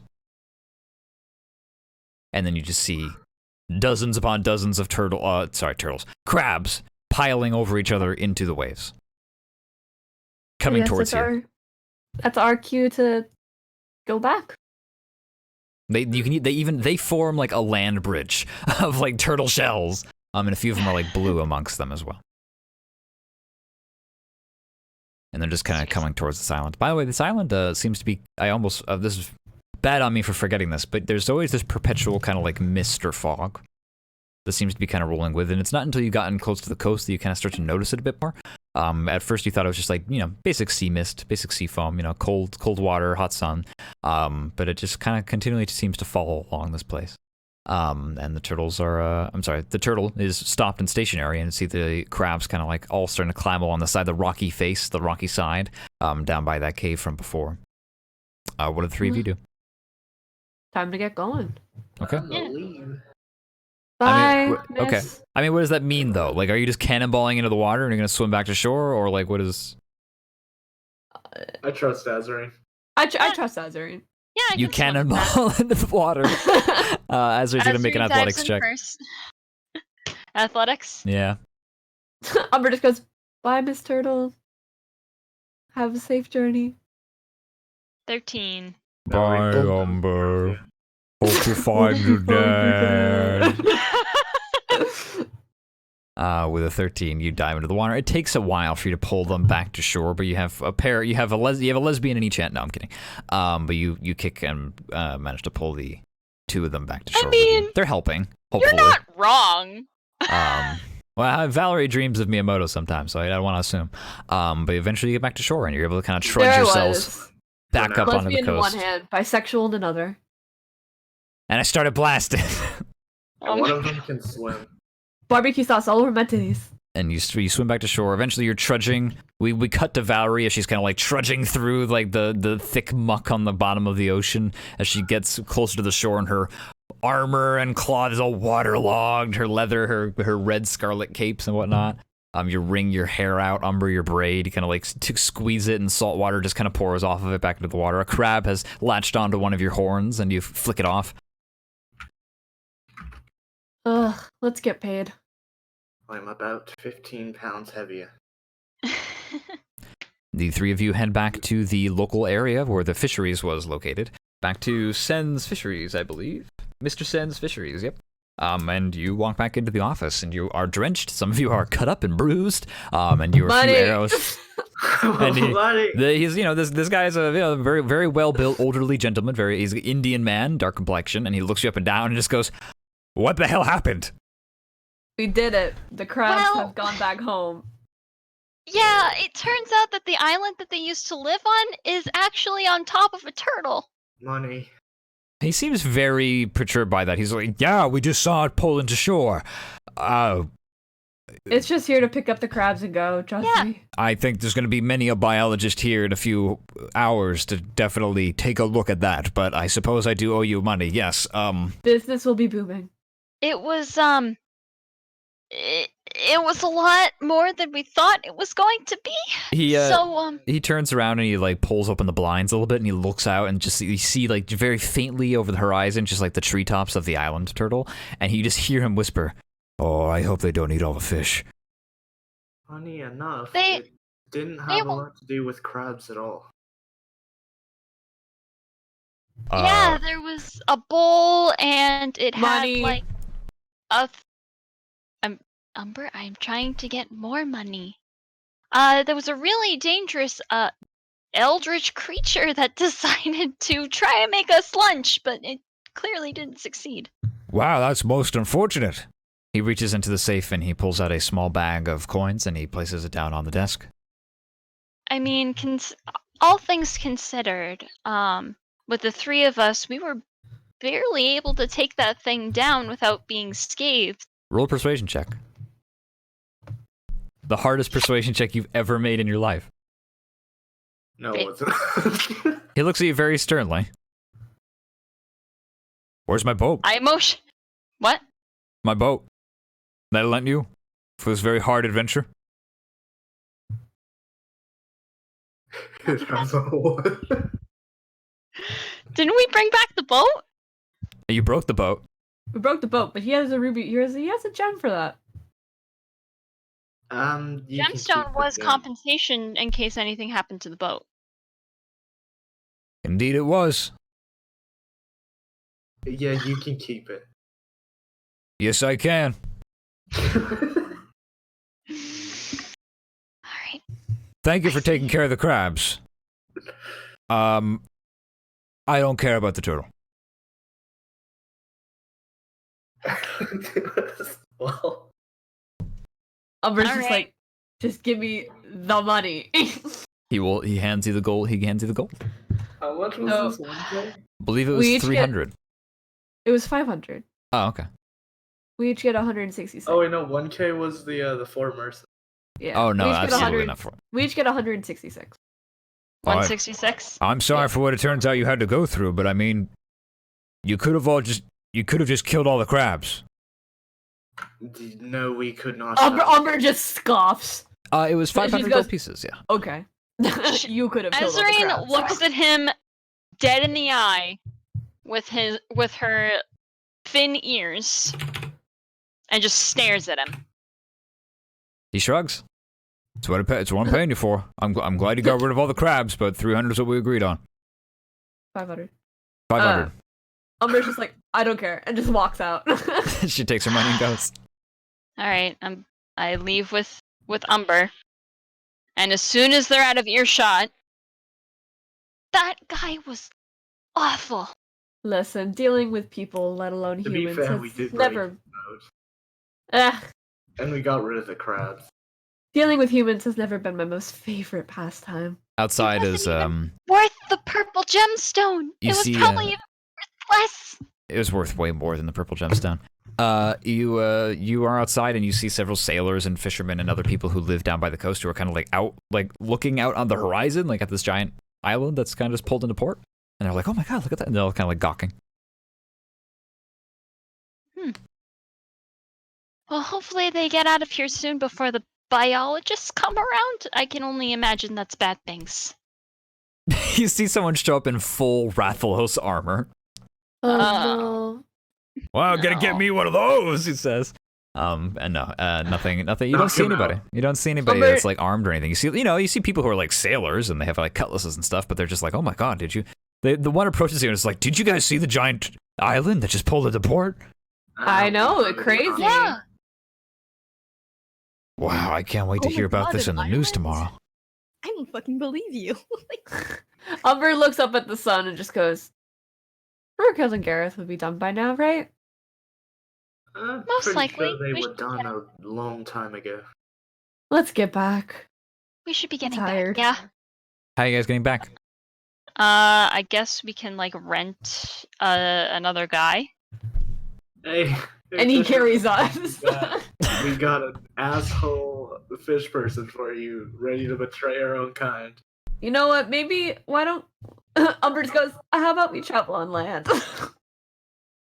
There's land travel. Why don't you roll Yeah. a No, I mean you can flag somebody down. I'm not gonna have you roll anything. I imagine it's pretty easy. How much does it cost? Well, Rock. depends on how fast you want to go. You can either go a medium speed, just a few silver. You can go at fast speed, maybe cost you a few gold. But you'll get Medium. there pretty quick. You want to go fast? Go speedy, dude. If you want to go speedy, you have to pay for speed. I'm living that fast life. I don't Uh-huh. care. You find a man who's standing out front of one of the larger centers of this small town by the ocean, who seems to be like, people get off the boat and they need to go places, and so there's a lot of people who have like horses and carts and wagons that are like ready to transport you, kind of like, Ubers and taxis waiting outside an airport, essentially. And you see one guy who just has, he's absolutely fucking huge. He's like 8 feet tall. He's jacked out of his mind. He's an Orkeevan. He has huge tusks that stick up, almost stabbing himself in the eye. And he has a sign that just says, like, open seats. And he has a wagon behind him. And then I was almost attracted, and then you said Orkeevan. Oh, listen. Nobody's perfect. Except Miyamoto. Racist. Racist. You're a coward, Randy. It's Gareth. No, I'm kidding.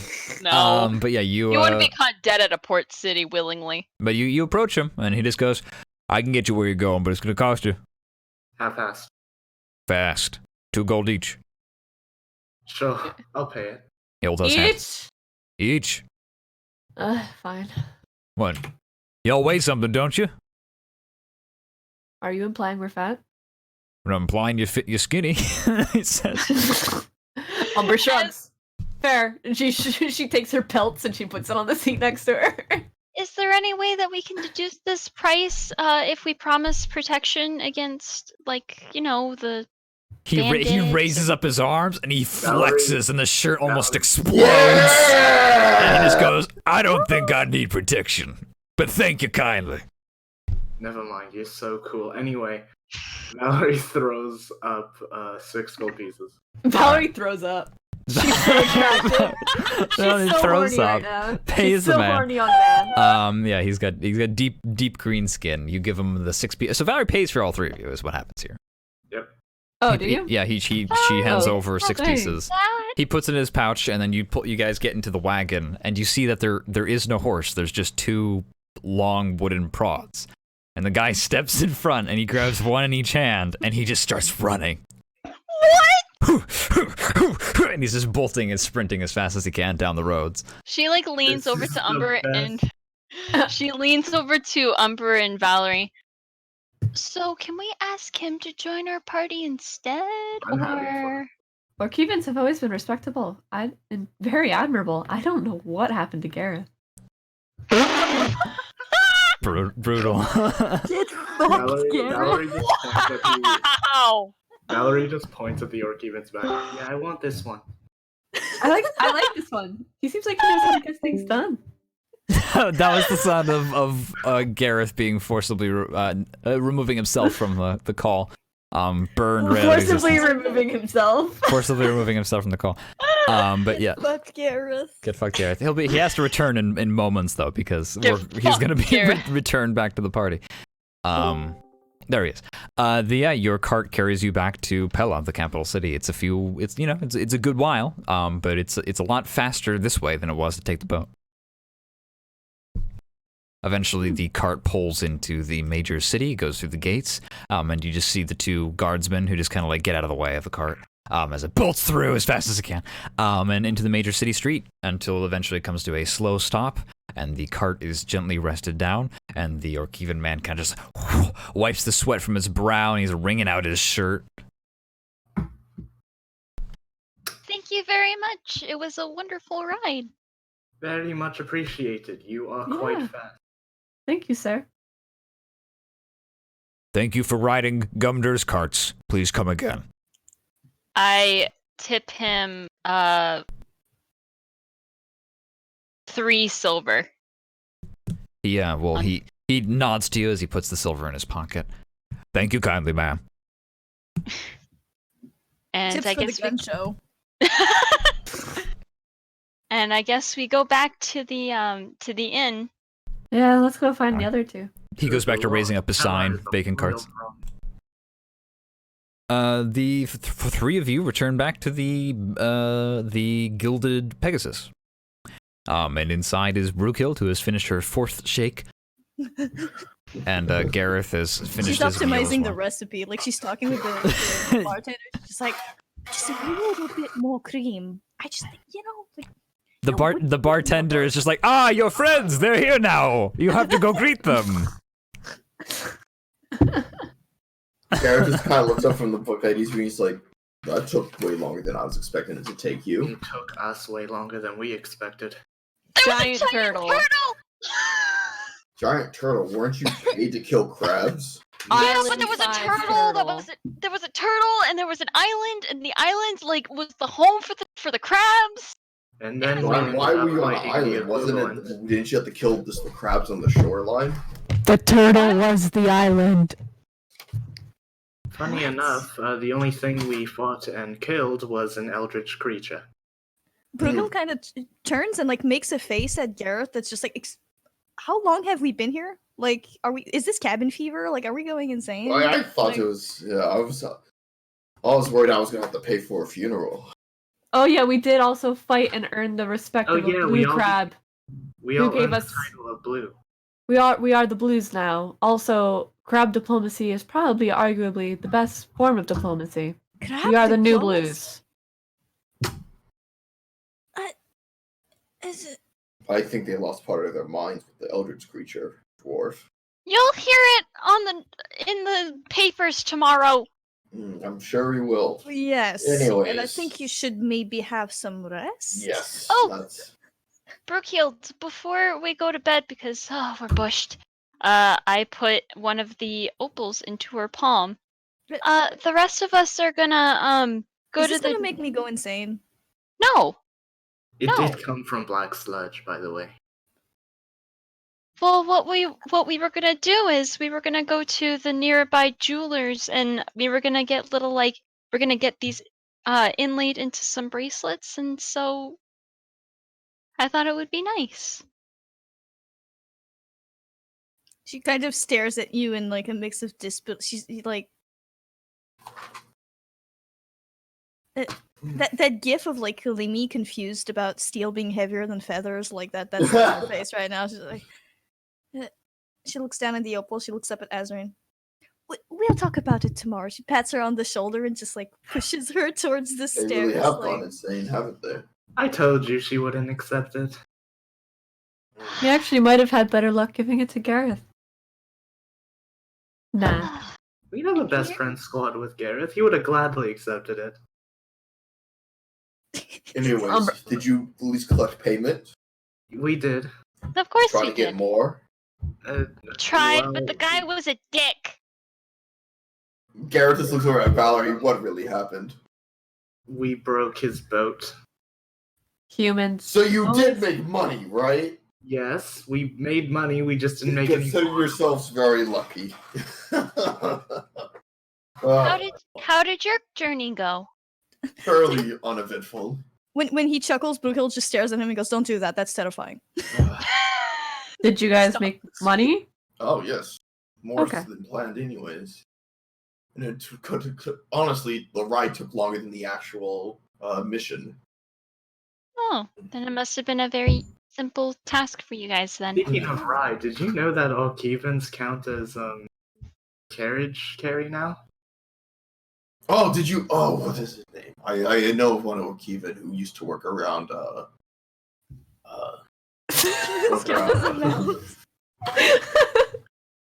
near where I used to work. I forget his name though. He might have come down here now looking for work. Was he green? Was he Gumber? Oh, you're talking Gummer, right? Yeah. We rode back on him. He's insanely. Oh, it's been a long time. I used to have arm wrestling matches with that guy. He must have won. Who won? It was 75-25. He was a 75. So he definitely got. He was a 75. Yes, he is. He's built like a shit house, like a brick shit house. That is. Oh yeah. Dear Lord. He runs faster than any wildebeest I've ever seen. I mean, that's traditionalist Orkevans for you. Traditional what Orkevans? Traditionalist. He still has his tusks. Yes. Yes. Yes. Yes. He still used to live with a nomad troop before he came to make his claim out here. She like leans in and like looks at Gareth's face and is like examining it like up, down, left, right. He doesn't have his teeth. Oh no! There's still like, he kind of pulls down his now, and you can see like two small nubs that never really grew. It's like no, I've always lived in this, so I wasn't really part of a nomad troop. Oh. They're really tiny. They're breeding out. Jared just like lets go of his lip and lets it cover back up. We're not talking about this. Anyways. Oh, so it's a pride thing. Gotcha. No. It's just a coming of age sort of ceremony that actually starts to grow. So it's a pride thing. So you No, never it is- grew up? It is a traditionalist tradition. So wait. It's not a pride thing. Wait. If it's a coming of age thing that causes them to grow, It's there's some drink. No, it's some medicinal drink that actually stimulates the growth. ah, Why is I'm it sorry. so elaborate? I'm sorry, Gareth. What do you mean? Why is it so elaborate? It's tradition. I mean, when I was born, I just had a tail coming right out of the water. That's true. At least that's what my dad said. Right. Sounds to me like we all come out with legs and arms and things. It's not like They're like tadpoles. Jesus Christ. So you have to drink the potion in order to grow your tusks? That's I mean, yeah, because it's think of it like I don't know. I never really grew up in that culture. I just Think of knew it like about it. beers, right? This is my daughter, Azarine. Aw. That's not how that happened. Well, all you need to know is that that's one way to tell someone who grew up in an integrated Orkeevan family or a traditionalist Orkeevan family. I'm not gonna say what just popped into my head as the player, but That'll be for the after show, which people have to be subscribed on the Patreon for in order to sit. No. Shut the fuck up. one day we'll open a Patreon. No, we will not. Not for this. All Patreon. Gareth titties. That we would. Borrow himbo. Saint Joan titty. Anyways, I think we only have one day before it's before the next job happens, so I suspect you three should get some rest. Oh yeah, I'm beat. I just wanted a bit of friendly conversation before I slept. You're going to him for friendly conversation? You We're really all did. friends here. At least I'd like to assume. They got it, did they not, dwarf? I didn't want to spark a fight. I just wanted to be nice to you, Valerie. So, Umber's like rubbing her temples, and she's just like, "I'm retiring to the bathroom. Farewell." And she just goes into her and Garrett's room, and then just goes in the bathtub. And Closet Scratch jumps you! Oh God! It dives on you. I take out a ration. It deep throats it. Here you go, Claus. That's the Patreon. That's the Patreon. It It's goes just Closet Scratch eating. Don't It's do that mukbang. again. It goes It's mukbang. nuts. It goes nuts over. It's convinced that that's the last piece of food it's ever going to eat. You did leave it for a day and a half. I did. Did you not feed it? Well, it's just No, a day. I It's just a day. paid the bar. I paid the innkeepers to. You locked the bathroom. No, they can get in. They have You masterpiece. see a plate where like Yeah. food has been left behind. Closet Scratch Yeah. is very good at convincing you that this is the last meal that Yeah. it will ever He's eat. like a cat. Yeah, exactly. This is the first meal he has ever eaten. This is the last meal he will ever eat. Nobody has fed him for 6 days. Umber just pats him on the head and goes, "It's time for sleep." It will crawl into the tub. Azreen gets on her bed and she kicks off her shoes. All right. It's about nighttime now. Sun has set when you guys left very early in the morning. You left at like 5 o'clock in the morning, both of you, for your different ways to go. And now you're returning back, and it's after sundown. So it's it's about 6 o'clock, but it feels like it. I mean, you've been awake for 13 hours so far. Crazy. Umber's been awake for 37 hours. Maybe you should get some sleep. That's exactly what she did. That's why she's like, "I'm passing out, thank you," and she just locks the door and passes out. All right, you long rest, which you recover the half of your maximum hit die on a long rest, as well as your spell slots. Yeah. And then use this one. And then you may also use some while you're long resting as well. Ooh. So if you need to top Gareth's off. good. I do not need to. I'm All good. right. Gareth's good. Gareth, Yeah, I I'm imagine that missing- Gareth and Brookill are fine. I'm missing 10 HP, which is fine. Yeah. I'm missing Quite a lot one. of I think damage I'll for, be good. drinking the weed tea. Oh, right. I'm The missing one HP. We tea. maple leaf, the leaf tea. the leaf You stew. can't tell me, a Canadian, that I find a pot of maple leaf tea and expect me not to drink. not to try it, not to at least attempt it. So I have to. we hard cut to somewhere in the woods, as several goblins are over a makeshift funeral for a badly charred, very badly burnt bugbear who has succumbed to his wounds in the night. Good.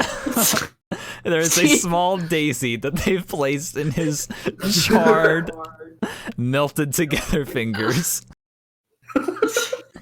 His fur is singed, he is just all black, and they started to bury him, and then they stopped because they were lazy.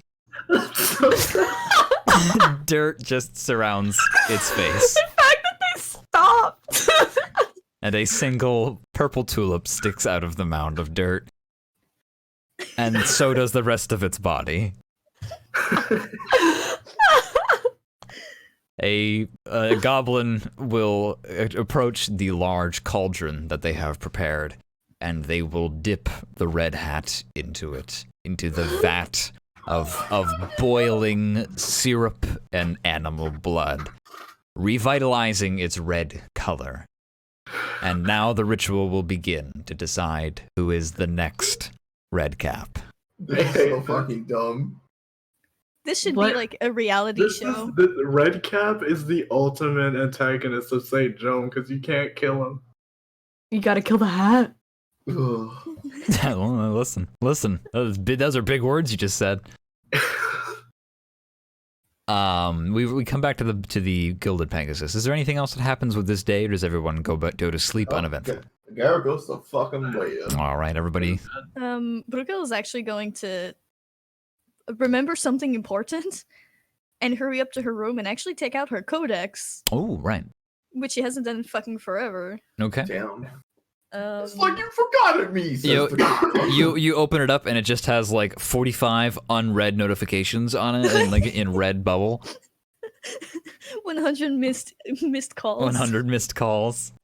It's like, sorry, with the Inquisition and everything, I just... Look, you remember what happened the first time? And she means like, when Garrett shows up at her house to arrest her because she has the book. It will say "Mortals are fools" written on the text, and then it slowly maybe, but, burns like, away. Happen to be immortal, and I would rather not die. So now you're out. It's Alexandria. We're fine. Are you learning? And yes, it sounds like she's talking to herself because she's too lazy to write inside the book. So Mhm. like, if anyone like walks upstairs, you can just hear her arguing with herself in her room. Suppose so. It's getting a little easier, but what am I doing?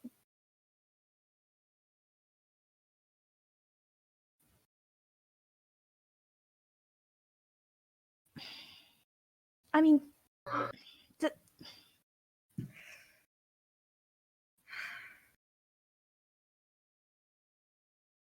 it's just strange, I don't understand what you want. I don't understand what you are. Oh, maybe I should check out the library.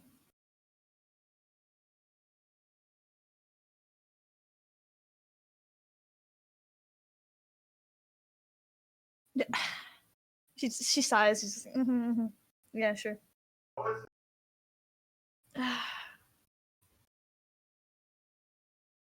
So you don't know any more than we do, huh? What are we gonna do when we figure it out? What? Oh, how dare you? You haven't even told me anything.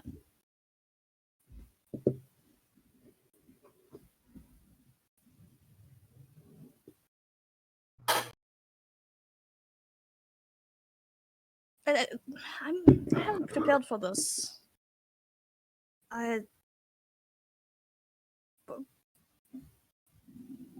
What even happened back then? Why? The Morrigan says that these sigils mean great things. I don't. But why would we be chosen? We were just there by happenstance.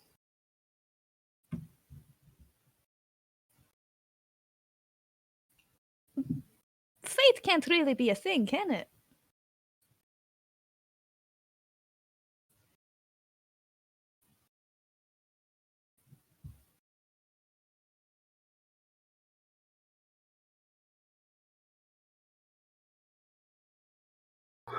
What does he want with us? I'm going to burn you. I hope that we're recording at a high enough definition and streaming at a high enough definition that the text can be. The text is visible. I think good. usually on the VODs, there's a little bit of text that's actually cut out, though. Like on Doors the right. are not fast. That's alright. I think I've corrected that. Choose something taller next time. Jeez. No bloody recognition. My efforts are just... She slurps some more smoothie.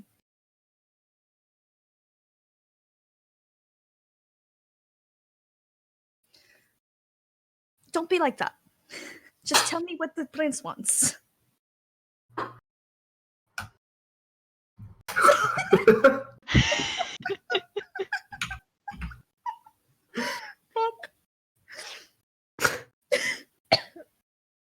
Sorry, I need to recover.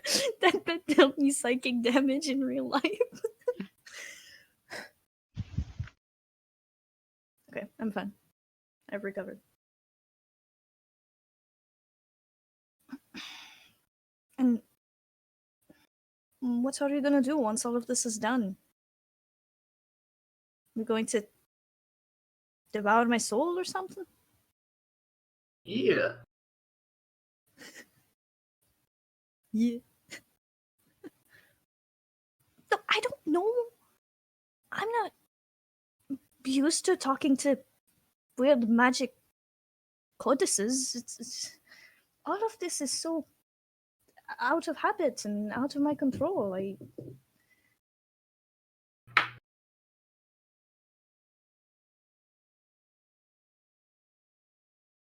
She's actually starting to look worried.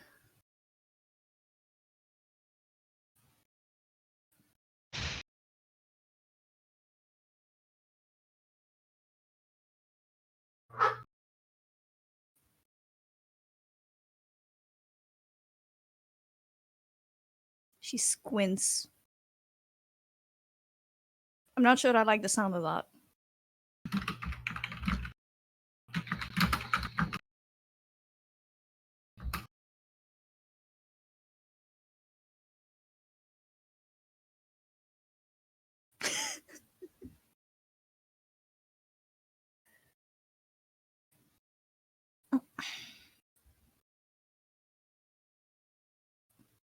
Aye, of course.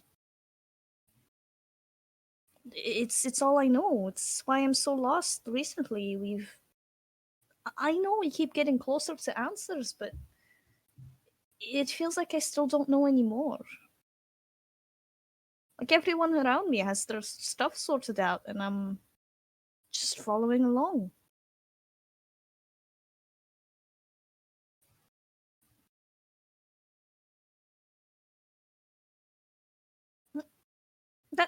That's cryptic. Are you like not allowed to tell the truth or something, or are you just like that? A reverse paladin oath. This book is from Anti-Land. It's opposite.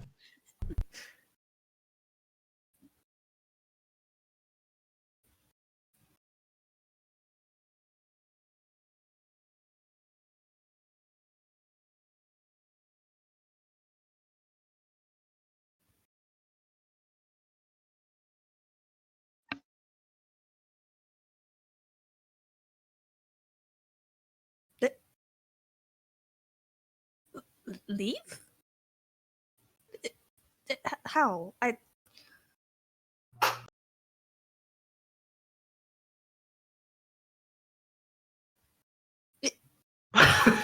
She picks up the book and looks like underneath it.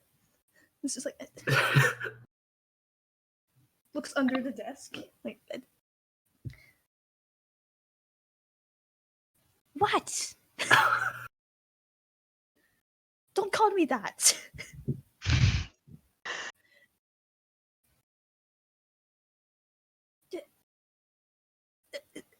It's a book. If this book grows feet, I'm leaving. But steel is heavier than feathers.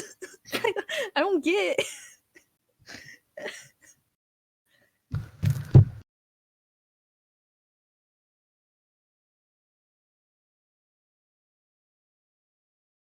Oh, it's a cell phone. I see. What the fuck is a cell phone?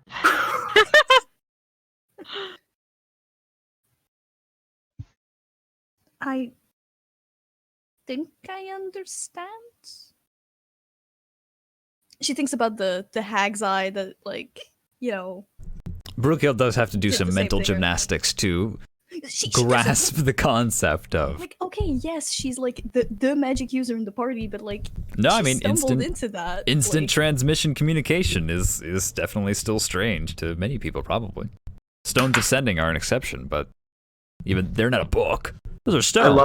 I love how the bougiest character has essentially the texting of the group.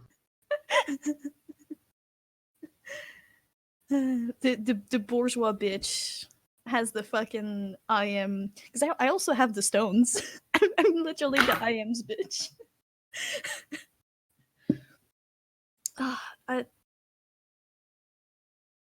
That's kind of scary, but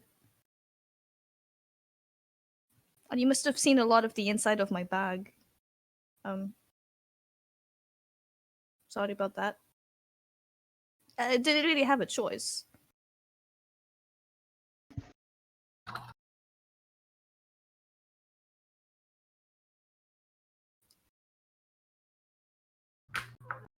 I have a sugar mommy?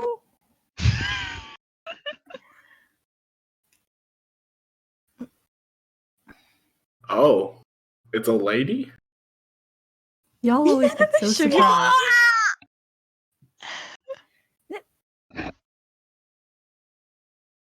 I don't know what that means. So this is a person just talking to you through a cell phone. A long distance sugar mommy. I really cried.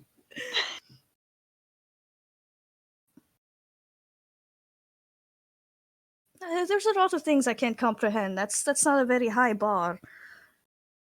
Not that she would admit that to anyone in the party, but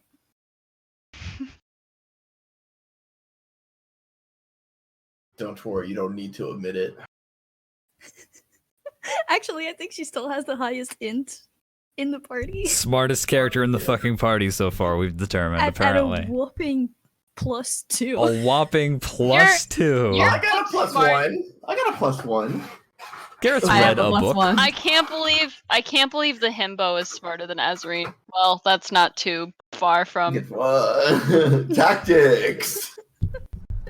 Azrin, I don't think Yeah, you've but ever read a book. Himbo's no Yeah. tactical knowledge. I've read a book. He knows over 3,000 ways to respect women. Jesus. Although he He probably couldn't executes talk none his of way them. out. I do have one thing over Gareth, and that is that I can talk my way out of paper bag while he cannot. I could probably talk my way out of prison. Yeah, but he can punch his way out of prison.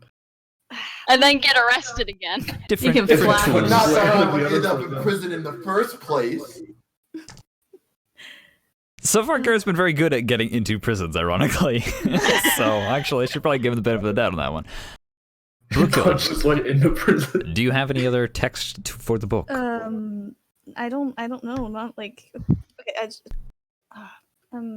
That guy from the Flame Knights, Crispin. He's out there looking for the information. Should I relay you what he tells us? Is all right, but if you know, you better tell me. I'm just like alone in my room making threats to a book, like it's a normal thing to do. let him work. Wait, are you talking about Gareth? I zoned out for a second. No. Crispin. Oh. And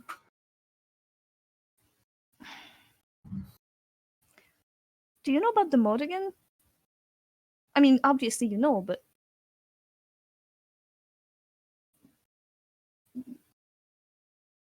why, like, I don't understand her implication in all of this. She came to me in a dream, what is that, a few days ago? 2 or 3 days ago? That was just last night, I believe. Because then you talked about this morning, quote unquote, when you went to go kill Boga at Red Cap Part 3. Oh, right. I know, it feels like 2 weeks ago, but yeah, it was only last night.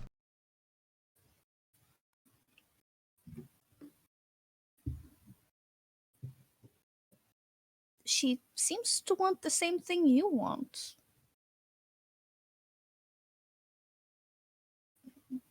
I think you know more than you let on. You did very much try to hide from her.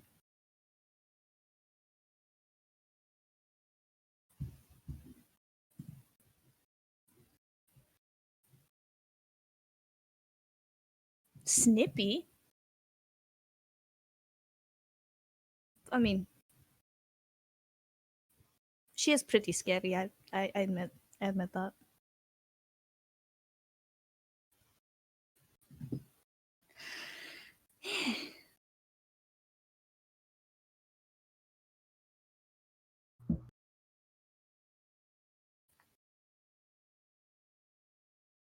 Wait, you mean she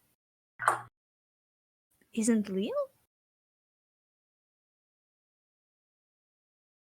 We saw her back in the woods. She killed some hats with her claws.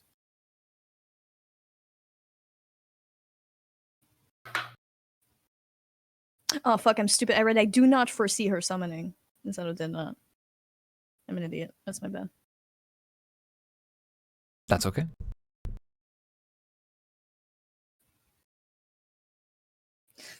Brooke just kind of shudders. It's a lot of stuff that's just like outside of her knowledge and control. It's just like they're dealing with stuff that's like way higher than they are. And it's just like it's exhausting.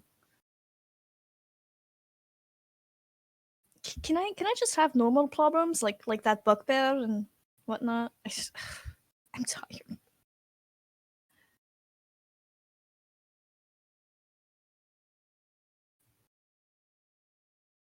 I miss my biggest worries being what color dress I'd wear in the next ball. I don't know. I'll see. Like, starts closing the book, just...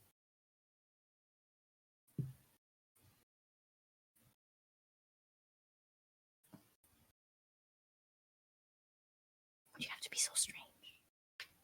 She closes the book. And she just whispers like, why do you have to be like this? It does not respond. It's obviously a rhetorical question. She's not even listening. She's going to bed. It's just like... You close the book and you slide into bed. And everyone sleeps. The morning comes. We have but a few more minutes before we're supposed to end. Does anything happen in the morning that you guys want to do now? No, Garrus is up at his normal time. I want to sell some pelts. You sell some pelts. Umber walks by pelts. Gareth and just nods and then keeps going out the door. Are you bringing claws at Scratch for once, or are you still locking him in? No, yeah, he's don't forget we have to make way for the fort this in about a few hours. Umber just throws up a hand as like a I heard you, and then keeps going. You head out into the streets, and some of the carts are still. I have claws that but scratch on a leash. Claws that scratches on a leash. It's long enough that he can fly, and short enough that he can't harm others. Okay. He'll fly up to like benches and stuff like that, and like crawl on the back of them, and then jump back down to the ground. You go down to the local store, the place that just kind of deals in fabrics and pelts and other like hunted things. Brookhill, you can do Brookill's still technically sleeping. Roll your hit die. Your long rest isn't over yet. Yeah, exactly. You can't forget if you God. haven't woken up. But you go down to the store and you sell the pelts. They are worth 10 gold each. Yes! They are exotic foreign animal to the people here. And the It golden comes pelts in are quite rich. handy! Unless you wanted to keep them for yourself and like turn them into something. No. All right, you hand in the pelts and you get 20 gold pieces for the two of them. Woo! I want to be able to level up, so All right. I want to sell this surf. Yeah, and you might be close enough to do that. I'm not quite sure. You also No. have like pearls and stuff like that. I wasn't quite sure if you guys are gonna sell I those. don't Sounds have like you guys are those. like we're gonna turn those into bracelets though. So. I don't but- have pearls. Yeah. I have an opal, but Asrian wants to turn them into a bracelet, and Yeah, she's too. Umber's like, she's too pure. I can't tell her that we could probably sell them for more. You don't want to hurt them like that. Umber, I also you, have an elongated skull, but I don't think I can sell that, so I'll just keep it. you actually kept one of those? That's fucked up. Yeah, no, okay. That's I told you I grabbed one because I was like, well, That's fucked. That's wild. You have a bigger than human sized skull. It's hefty. It takes up the majority of your bag. I just want to warn you about that. yeah. Well, I mean, it's I will- for when we find the professor. That's like Okay. proof that we went there. I just It- want to like show it to him and be like, All right. Well, add a skull to your inventory. It does already have been there. weight. Okay. What's it weigh? I don't know. They say the human head weighs like 15 pounds. So that's with the brain, right? Okay. Well, you have a 4-pound skull. That's fine. Okay. Let's round it up and make it 5. Umber's strong. Okay, That's She's already strong. about twice as heavy as a normal human skull. She's a big gay. She's big gay. You're right. You got She's me. strong. But you are, you return back after selling the pelts. You have some money. Gareth and Valerie are awake. Umber's awake. They're the early risers. I think Azarine comes next, and then Brookhild eventually. And then like Gareth kind of looks outside at the sun, and then just stands up. He's like, I should probably go get the dwarf. And he kind of goes out and just knocks very heavily on her door. Gareth So punches not- the door off the hinges. I do not. Time to move, dwarf. We have an early morning. Ugh.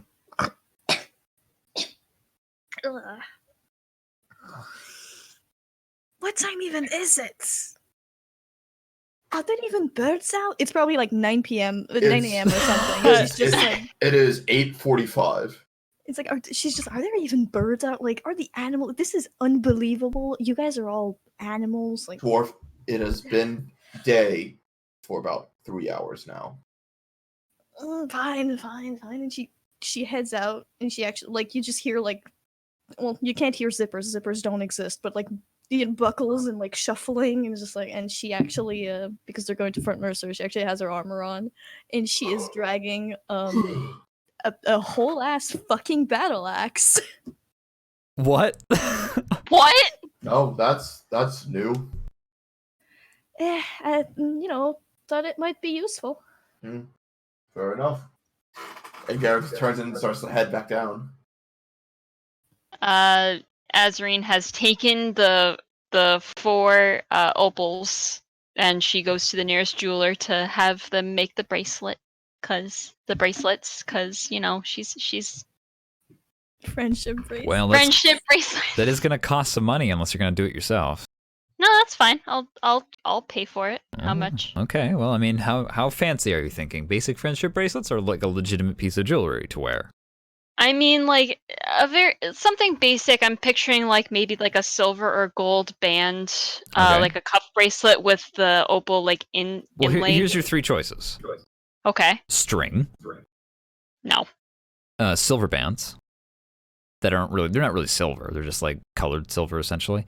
Or like, more opals, like more precious gems. That's the 3 levels that you can go with. What are the price ranges of the last 2? Last 2 are like gold pieces. Okay. Like- How much? Okay. Well, I think each bracelet's gonna be 5 gold pieces for something fancy for fancy grays, like 5 silver or each? grayish color. Yeah, 5 each. All right. So that would be 5 times 4, so 20. Yeah, I mean, a fine piece of jewelry. I mean, it's it looks nice. It looks like something that you would wear around, like that you got as an anniversary gift, or like something that your father gave you before passing away, like something nice like that. All right. Yep. She drops the 20 gold on the table and hands over the gemstones. All It's right. just like, I need 4 4 bracelets. It's a dwarf who is dealing with the gemstones, because of course it would be, and he will look at them and examine them very closely. When do you need them by? Well, we're gonna be going out for a little while, so how long is it gonna take? You're one of those. One of what? 5 hours. Oh. I mean, you can take more time if you need it. 6 hours. Well, we're gonna be gone the whole day, and I'll probably come back. Because we're planning on going to Fort Mercer, so it might take a while. Do you have a next of kin for these? We'll come back. Right. I'm sorry we're all like that. It's a dwarf thing. Hey, just say that you could pay them when you get back, and if we do die, you can just keep them as payment for making them. Not here, Gareth. No, I'm gonna put the payment down. I'm not. She's putting her money where her mouth is. Yeah. We're definitely coming back, so, He shrugs. All right. Is this gonna take, like, a day, or, like, this is me talking to DM, is it gonna take more than a day, or? It's gonna take him 6 hours. No, is the Fort quest Mercer. that we're going on to Fort Mercer going to know. take more than a day? He's gonna the flyer has asked you guys to assemble at the Flame Knights headquarters, like outside the pavilion, like the courtyard, this afternoon. And you are going to sign a contract that says, like, we are going to be working for you guys until the completion of this job, be it like an hour or 4 weeks. Because you guys are signing up as sellswords and mercenaries on a micro campaign. Essentially, nobody thinks it's going to take that long, but I mean, they don't fuck around. Like, they're soldiers who are like, they're not gonna tolerate someone being like, well, my contract is up, when like the fort is being sieged. Like, oh, I gotta go. Like my contract. It'll take. All right, so so it'll take anywhere know. from a day to maybe even a couple of days, about a week. So, no, it's definitely not a rush order. All right, I'll get to work on them. Thank you very much. I appreciate it. Good luck. And then she goes to a smith. Hopefully they're Seda, because that would make things a lot easier. Well, you know what smith it is. Oh, God. It's Sam Smithman Smithers. Maybe it's, I mean, is there like an armorer that's a Seda that would help? You have very good questions, but I'm going to jump back over to the rest of the party real quick before we get back to that. Okay. Right? What is the rest of the party doing? I see there's a lot going on in the chat, and I respect you guys. Resupply. But I want to also make sure that Chugging espresso. we get that on the air. Yes. Well, I mean, as I said before, Gareth, just watches the training and gives Valerie and Umber pointers with, keeping the proper form and all that. But nothing too serious, like, well, I mean, like, serious to him, but I mean, like, anything that I need to say out specifically. They ain't gonna get crazy until there's sparring. Yeah. Umber just remembered she needed to go and grab more arrows to resupply her stock, and invited whoever wanted to come with her. Val also needed bolts, so.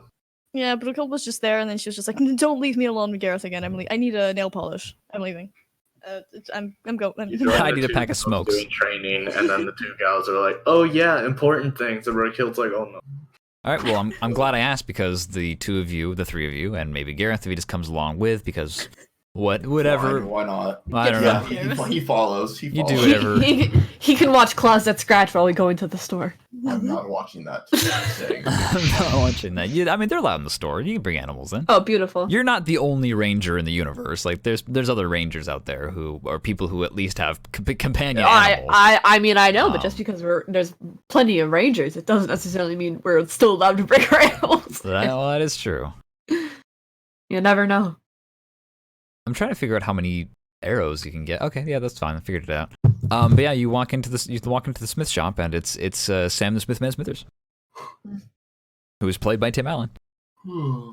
Rest in peace. Rest in peace. So I'm actually important question here. If I were to ask him to make me the whole katana blade without any form of reference, would that hinder how useful the sword is? Oof. Listen here. I'm afraid that I would probably just be working for my balls. You really just end up with a fancy shamshear at the end of it then. Or a scimitar. I can do a lot of those, but if you want me to do something a little bit more special, unique, I'm gonna need some reference. All right. You know scimitars, about a D6 worth of damage. If you're looking for something that's a little bit more, two-handy, more utility packed in, then yeah, I know I'm not really one to try and pry off of instructions, but I would probably need some reference. Understandable. Well, I just came here for bolts. All right, and he'll reach up into underneath the countertop, and underneath he pulls out several large quivers that are they're more or less just like paper, like they're just like newsprint essentially, that are tied around arrows and bolts. It's a gold piece for 20. She puts down 3 gold pieces. Can you carry that many? Can I carry that many? How many quivers do you have? You have 1. 1. Wait, how much does 1 carry? I believe 20. Can I buy a quiver off this guy? I'll see why not. Yeah, I'll say a quiver. A quiver can hold 20 arrows, and they weigh a certain amount. They weigh 1 unit. It's going to cost you about, I'd say about 20 gold. You don't want to buy cheap and have them fail on you. I think I'll just take the 20 arrows. Oh, wait a minute. I'm looking at the wrong sheet. It'd just be a single gold piece for a quiver. Oh, I'll take a Jesus quiver. Christ. He puts on his glasses. The arrows, though, they're 100 gold pieces. Oh, wait. Nope, that's not right either. Well, it's a gold for the quiver, and it's a gold for the 20 arrows that fills them. Only a gold? Damn. Yeah, that's what it says. There's specialty ones, and I could do specialty. But you're looking for basic leather, I think, aren't you? So, yeah, 3 gold. All right, 3. Wait, how many? Yes, there you go. Here's 20 arrows, 20 arrows on top of that, so 40 total. And then another nicely made quiver for you. That's just for bolts. And for you, miss, the lovely dame with the red skin. Ah, yes. I would like to buy another quiver. And he'll give you another quiver. It's a gold piece. And also, make sure you add these to your inventory. They weigh 1 pound each quiver. The arrows weigh nothing. The quiver weighs the poundage. So make sure you have you add your 2 quivers in there, and they both weigh a pound each, so 2 pounds. I am being a stickler about encumbrance in this game. And I would like to buy I'll just 25 arrows. I only sell them in packs of 20, sorry. Well, tell you what, you guys have been doing the math meme of all the geometry. She's just like, I need 5 to fill up my other quiver, but I need 20 to fill up the other quiver. You're buying a lot from me. Tell you what. I'm pretty sure this lovely lady here was about to buy something too. Is that right, my dear friend, Azrin? Yes. What were you buying? Friendship bracelet. I was actually interested in some armor. All right, we can work about that. And if we are going to be doing something custom, yeah, sure, Umber, here, this is for you. You can have the 20 plus 5 for free. Ooh, so how much? That's going to be 2 gold. 1 for the 20 arrows, and then 1 for the extra quiver you're buying. Okay, cool. However, now you have you have 2 full quivers. Make sure you mark it down on the weight. That's a DM ask, not Sam the Smith Man Smithers. No, he's played by Tim Allen. Played by Tim Allen. Through the first wall. He's so helpful. Tim Allen can meta. He's allowed. Tim Allen can powerful. meta. He's pretty powerful. Rest in peace, Tim Allen. Rest in. I don't think he's dead, is he? We just don't worry about it. He's just mildly. mildly- Rest in peace, Tim Allen. Rest in peace. He's Tim just Allen. mildly racist. He's alive. No, He's rest in 66. peace. No, look what I just posted. Rest in peace, Tim Allen. He's I think he's mildly racist, isn't he? He's a little bit on the what's the word I'm looking for? He did say the N-word. He did, yeah. He did. Yeah. Rest Yeah, he's in the. Oh God, I see now. Gareth is. I see. There you go. You're plugging. Ellen. Dead with Ellen DeGeneres. What the hell? Rest in peace. Let's see here. But okay, so are you guys taken care of? Except for Azarine. Get fucked, Azarine. Should I buy another quiver? Considering I carry only more? use a 3 longbow. quivers. 3 of them. Gee, Bill, how come your mom lets you have 2 quivers? Two on each thigh, one on the back. I mean, a quiver can hold 20 arrows, but I mean, you can pack them all into one place to make that more familiar, larger fantasy quiver that you might be familiar with. It might take multiple quivers to reach that state of that image you see in your head of Umber with a quiver. Will it tell me when I can't carry anymore? It will warn you when you cannot carry anymore. Yeah, you're. Let me see what would happen if I added. You'd have to add Three like 50 quivers. I don't want 50 quiver. Well, yeah. I'm just gonna make my short sword weigh 700 pounds real quick. I'm gonna buy another quiver and 20 more arrows. You're a maniac. I'm Oh gonna. yeah, it does warn you. I'm a ranger. That's my only weapon. I am going to for right now. I'm gonna limit you to no more than 4 quivers on your body because I feel like we're approaching some critical mass of this doesn't make any sense anymore. Listen, but the rules I don't only- deny you. I only planned on buying one more. No, I mean, Approaching critical mass of Final Fantasy designs. Like Final Fantasy. No, I mean, if we, taking a step back, me and my experience with history, it would be common for a medieval longbowman, like at the Battle of Agincourt, like the concept of I'm going to carry 3 quivers with me was standard fucking issue.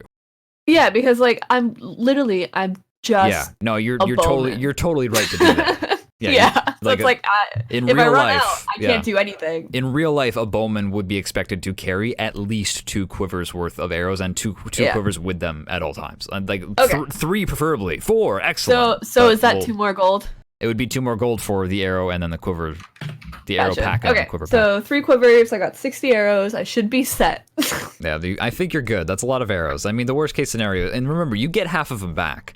I do. So how many attacks do you make in a? Yeah, as long as they don't break. Criticals, they break. Ammunition is lost on a critical. I'd rather be overprepared. Rather be overprepared. That's fine. And also, like when you're, you saw what happened with Valerie. Like she rolled really bad on an acrobatics check, and some of her gold fell out of her pouch. I know. So like I am more than happy as the DM to let you guys fail forward in the form of like, well, the story has to continue with you guys climbing to the top of this cliffside, but you rolled really badly, so we are going to take something from you, and that could be arrows, that could be ammunition, that could be money. That could be a whole fucking crossbow. Could be a whole fucking crossbow. There has been you have had ample opportunity to just buy another crossbow for like 8 gold or whatever it is.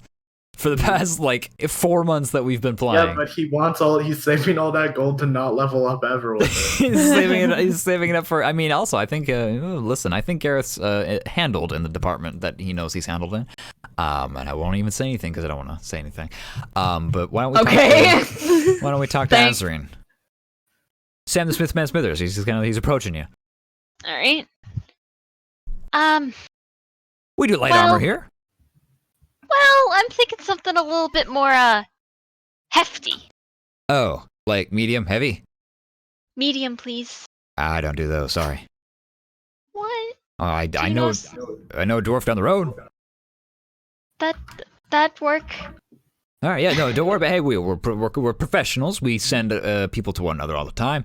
He is more the kind of that sturdy, heavy metal kind of guy. I deal more in the everyday utilities and also more weapons. Oh, I love a good sharp thing.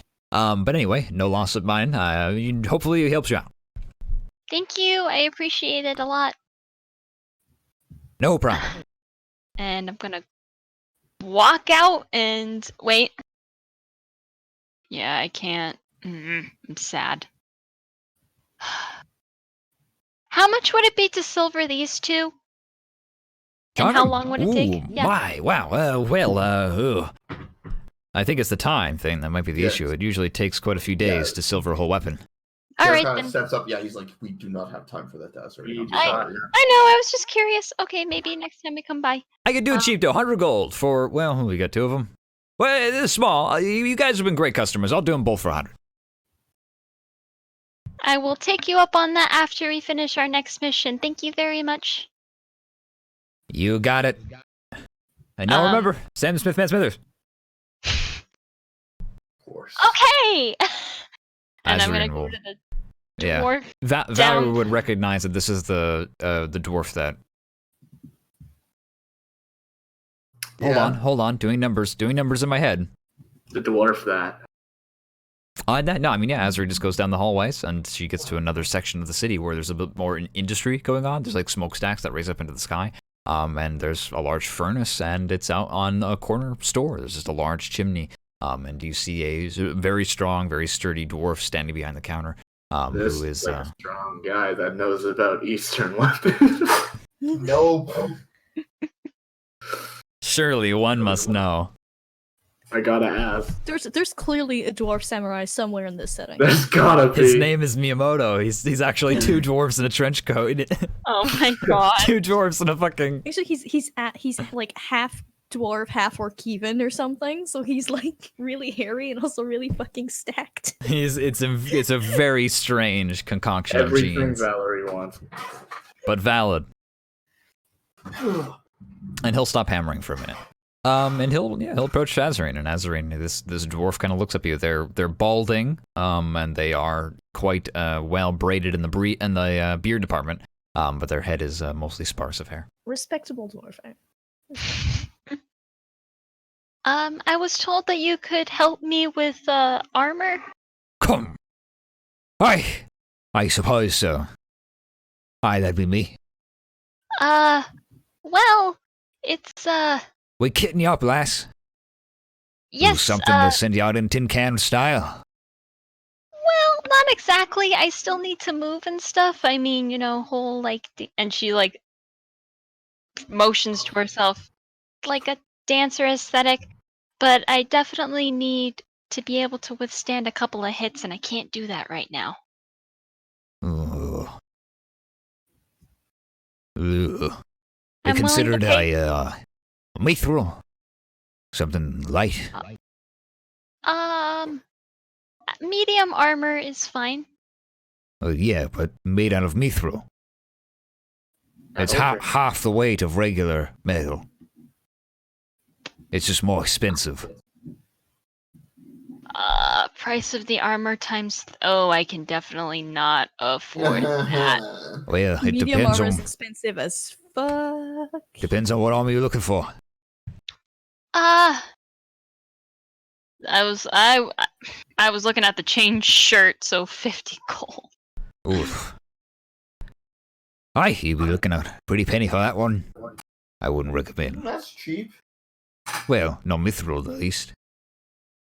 It'd be 150. And that would take. Hey, better poor than dead. Well, don't. I mean, no, but you know what I mean. Medium is heavy as well. You'd be getting into the heaviest pocket as well. Well, heavier and armor lighter pocket.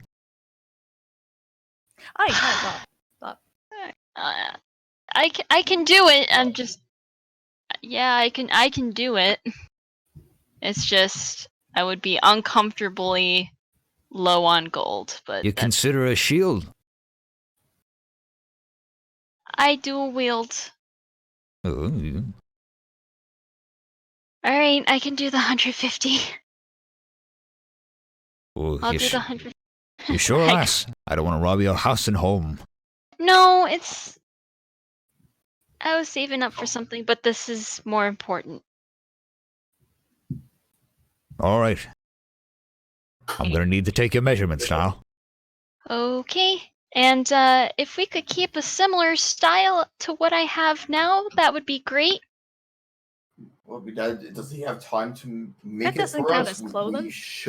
We need to be leaving within the hour. Chain shirt. I just add or take off a few rings. All right. The tunic's already made. If you wanted breastplate or ring mail. Oh, she is going for the mithril. Yep. All right. Well, something I should point out is that if you make something out of mithril, it doesn't have the stealth disadvantage. Are you sure you don't want the scale mail instead? Get the 1 extra point. Sure. Let's do it. Well, no scale. So you will have disadvantage on stealth rolls now. Not No, when it's because made out of it's mithril. not. It's made out of mithril, so it won't. Mithril armor are does you not not- suffer the disadvantage of stealth. Are you not proficient, Azrine? I am Wait. proficient in medium armor because of my bard college.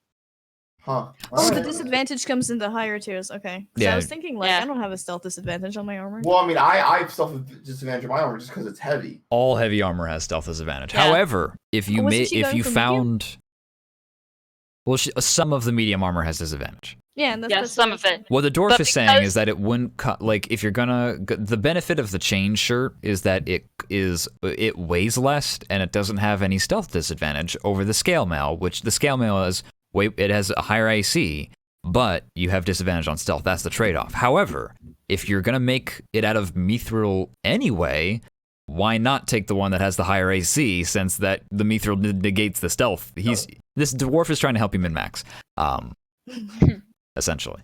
But I mean, he's he is serious. Like the scale mail, if you're gonna go, the DM didn't realize you were gonna go for mithril. Mithril negates the stealth disadvantage, so I would personally suggest take the scale mail instead, because it's gonna be the same cost. I'll take the. Yeah. I'll take the What? mithril. That's whack. Yeah. That's whack that it's Yeah. the same cost. Well, the difference is one is higher AC, but has disadvantage on stealth, and the other one has lower AC, but your stealth is unaffected. So it's a question of, do I want to be a stealthy character, or do I want to have the extra 5% chance to dodge an attack? It makes sense on paper, but that's what Mithril's for. Mithril kind of, once we're level 5 But now, what the fuck and even is my armor? I don't remember now. I just wrote it down as medium armor because I'm stupid. I feel like maybe I took the scale mail and I should have a stealth disadvantage that I forgot about. that's all right. 'Cause I'll I look have into 15 your. AC. No, wait, sorry. I have one with 13 because I have the +2 for my dex. Never mind. I have a chain shirt. Okay, you might want to put it in as chain shirt then, just so that you Yeah, know yeah. which one it is. But yeah, it's mostly because in the beginning of the game, when you're making a character, you can pick, like, do I want to start with scale mail or do I want to start with chain shirt? And that's why they cost the same, is because that way a player can't start the game with more expensive armor and immediately sell it. And and then the only difference then is, like, do I want to be stealthy or do I want to have higher defense? And that's why those two are almost identical, save for the 1 AC difference and the stealth disadvantage. I see. Yeah. But yeah, if she's gonna make it out of mithril anyway, so it's gonna be 150 gold pieces. Yep. And you're sure you're cool with that? Yes. Okay. Then he's gonna go into the back, and he is going to go and pick up several large pieces of scale mail that are kind of laid out like fabric almost. And he's going to take Azrine aside, and this is gonna go on for like a few hours. If he's going to take a piece of like twine that's been marked off, and he measures like every inch of your body essentially. And he will hammer out whatever scales he needs to get it down to the right size. Do we have the time for that? Yeah, it's I thought today was the day. This afternoon, you need to be ready by. Oh, okay, this afternoon. If she wanted heavy armor, then she can go fuck herself. But medium armor and medium armor and light armor is stuff that can be made. It's pre-made. Okay. Like the tunic is already made. He would just need to go. Like, don't get me wrong, it's still gonna take several hours. Like, this is the only thing Azrine can do. That's what I was gonna say. I woke up early enough for Yeah, this. like it's like 9 o'clock in the morning, and you guys need to be somewhere at 2, and so it's like, okay, you well, guys 5 woke hours. me up so early for nothing. I know, crazy. So for the next Stop 5 not hours, telling me Azrine, he is going to take this pre-made scale mail that is very boxy shaped, and he drapes it over to you, and he marks off like how many scales he needs to remove or add, and he is just going to go back and forth, just shaking off scale mail inch by inch until it is like a second skin. All right.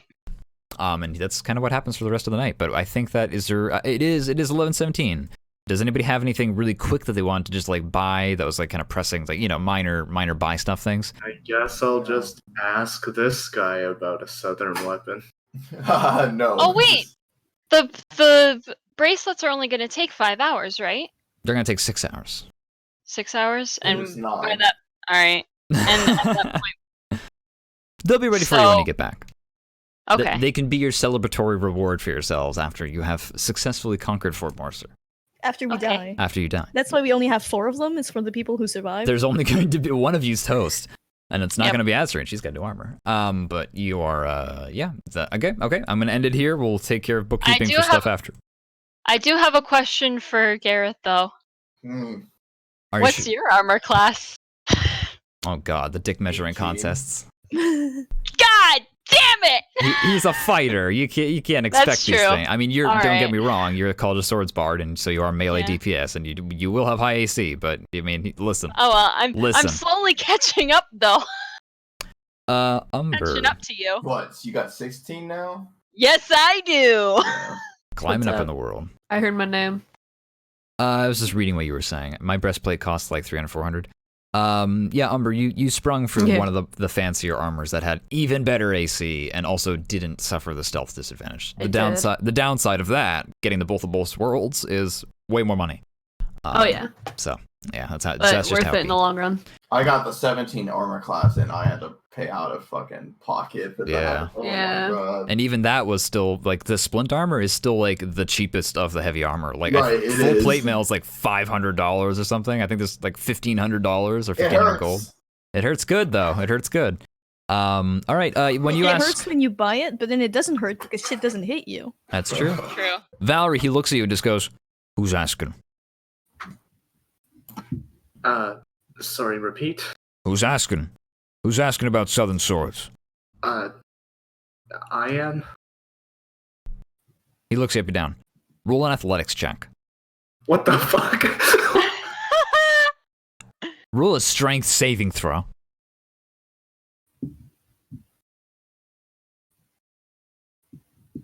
16. That's pretty good. He looks you up The and down. strongest I've ever looked in my life. He squints at you, and you feel the You're, gaze. you're welcome for those 2 days of training. The training, it's showing up.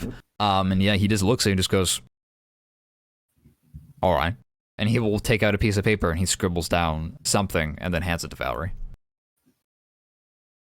And she takes it and looks at whatever she gave him. It is an address. Where's this to? The north side. By the docks.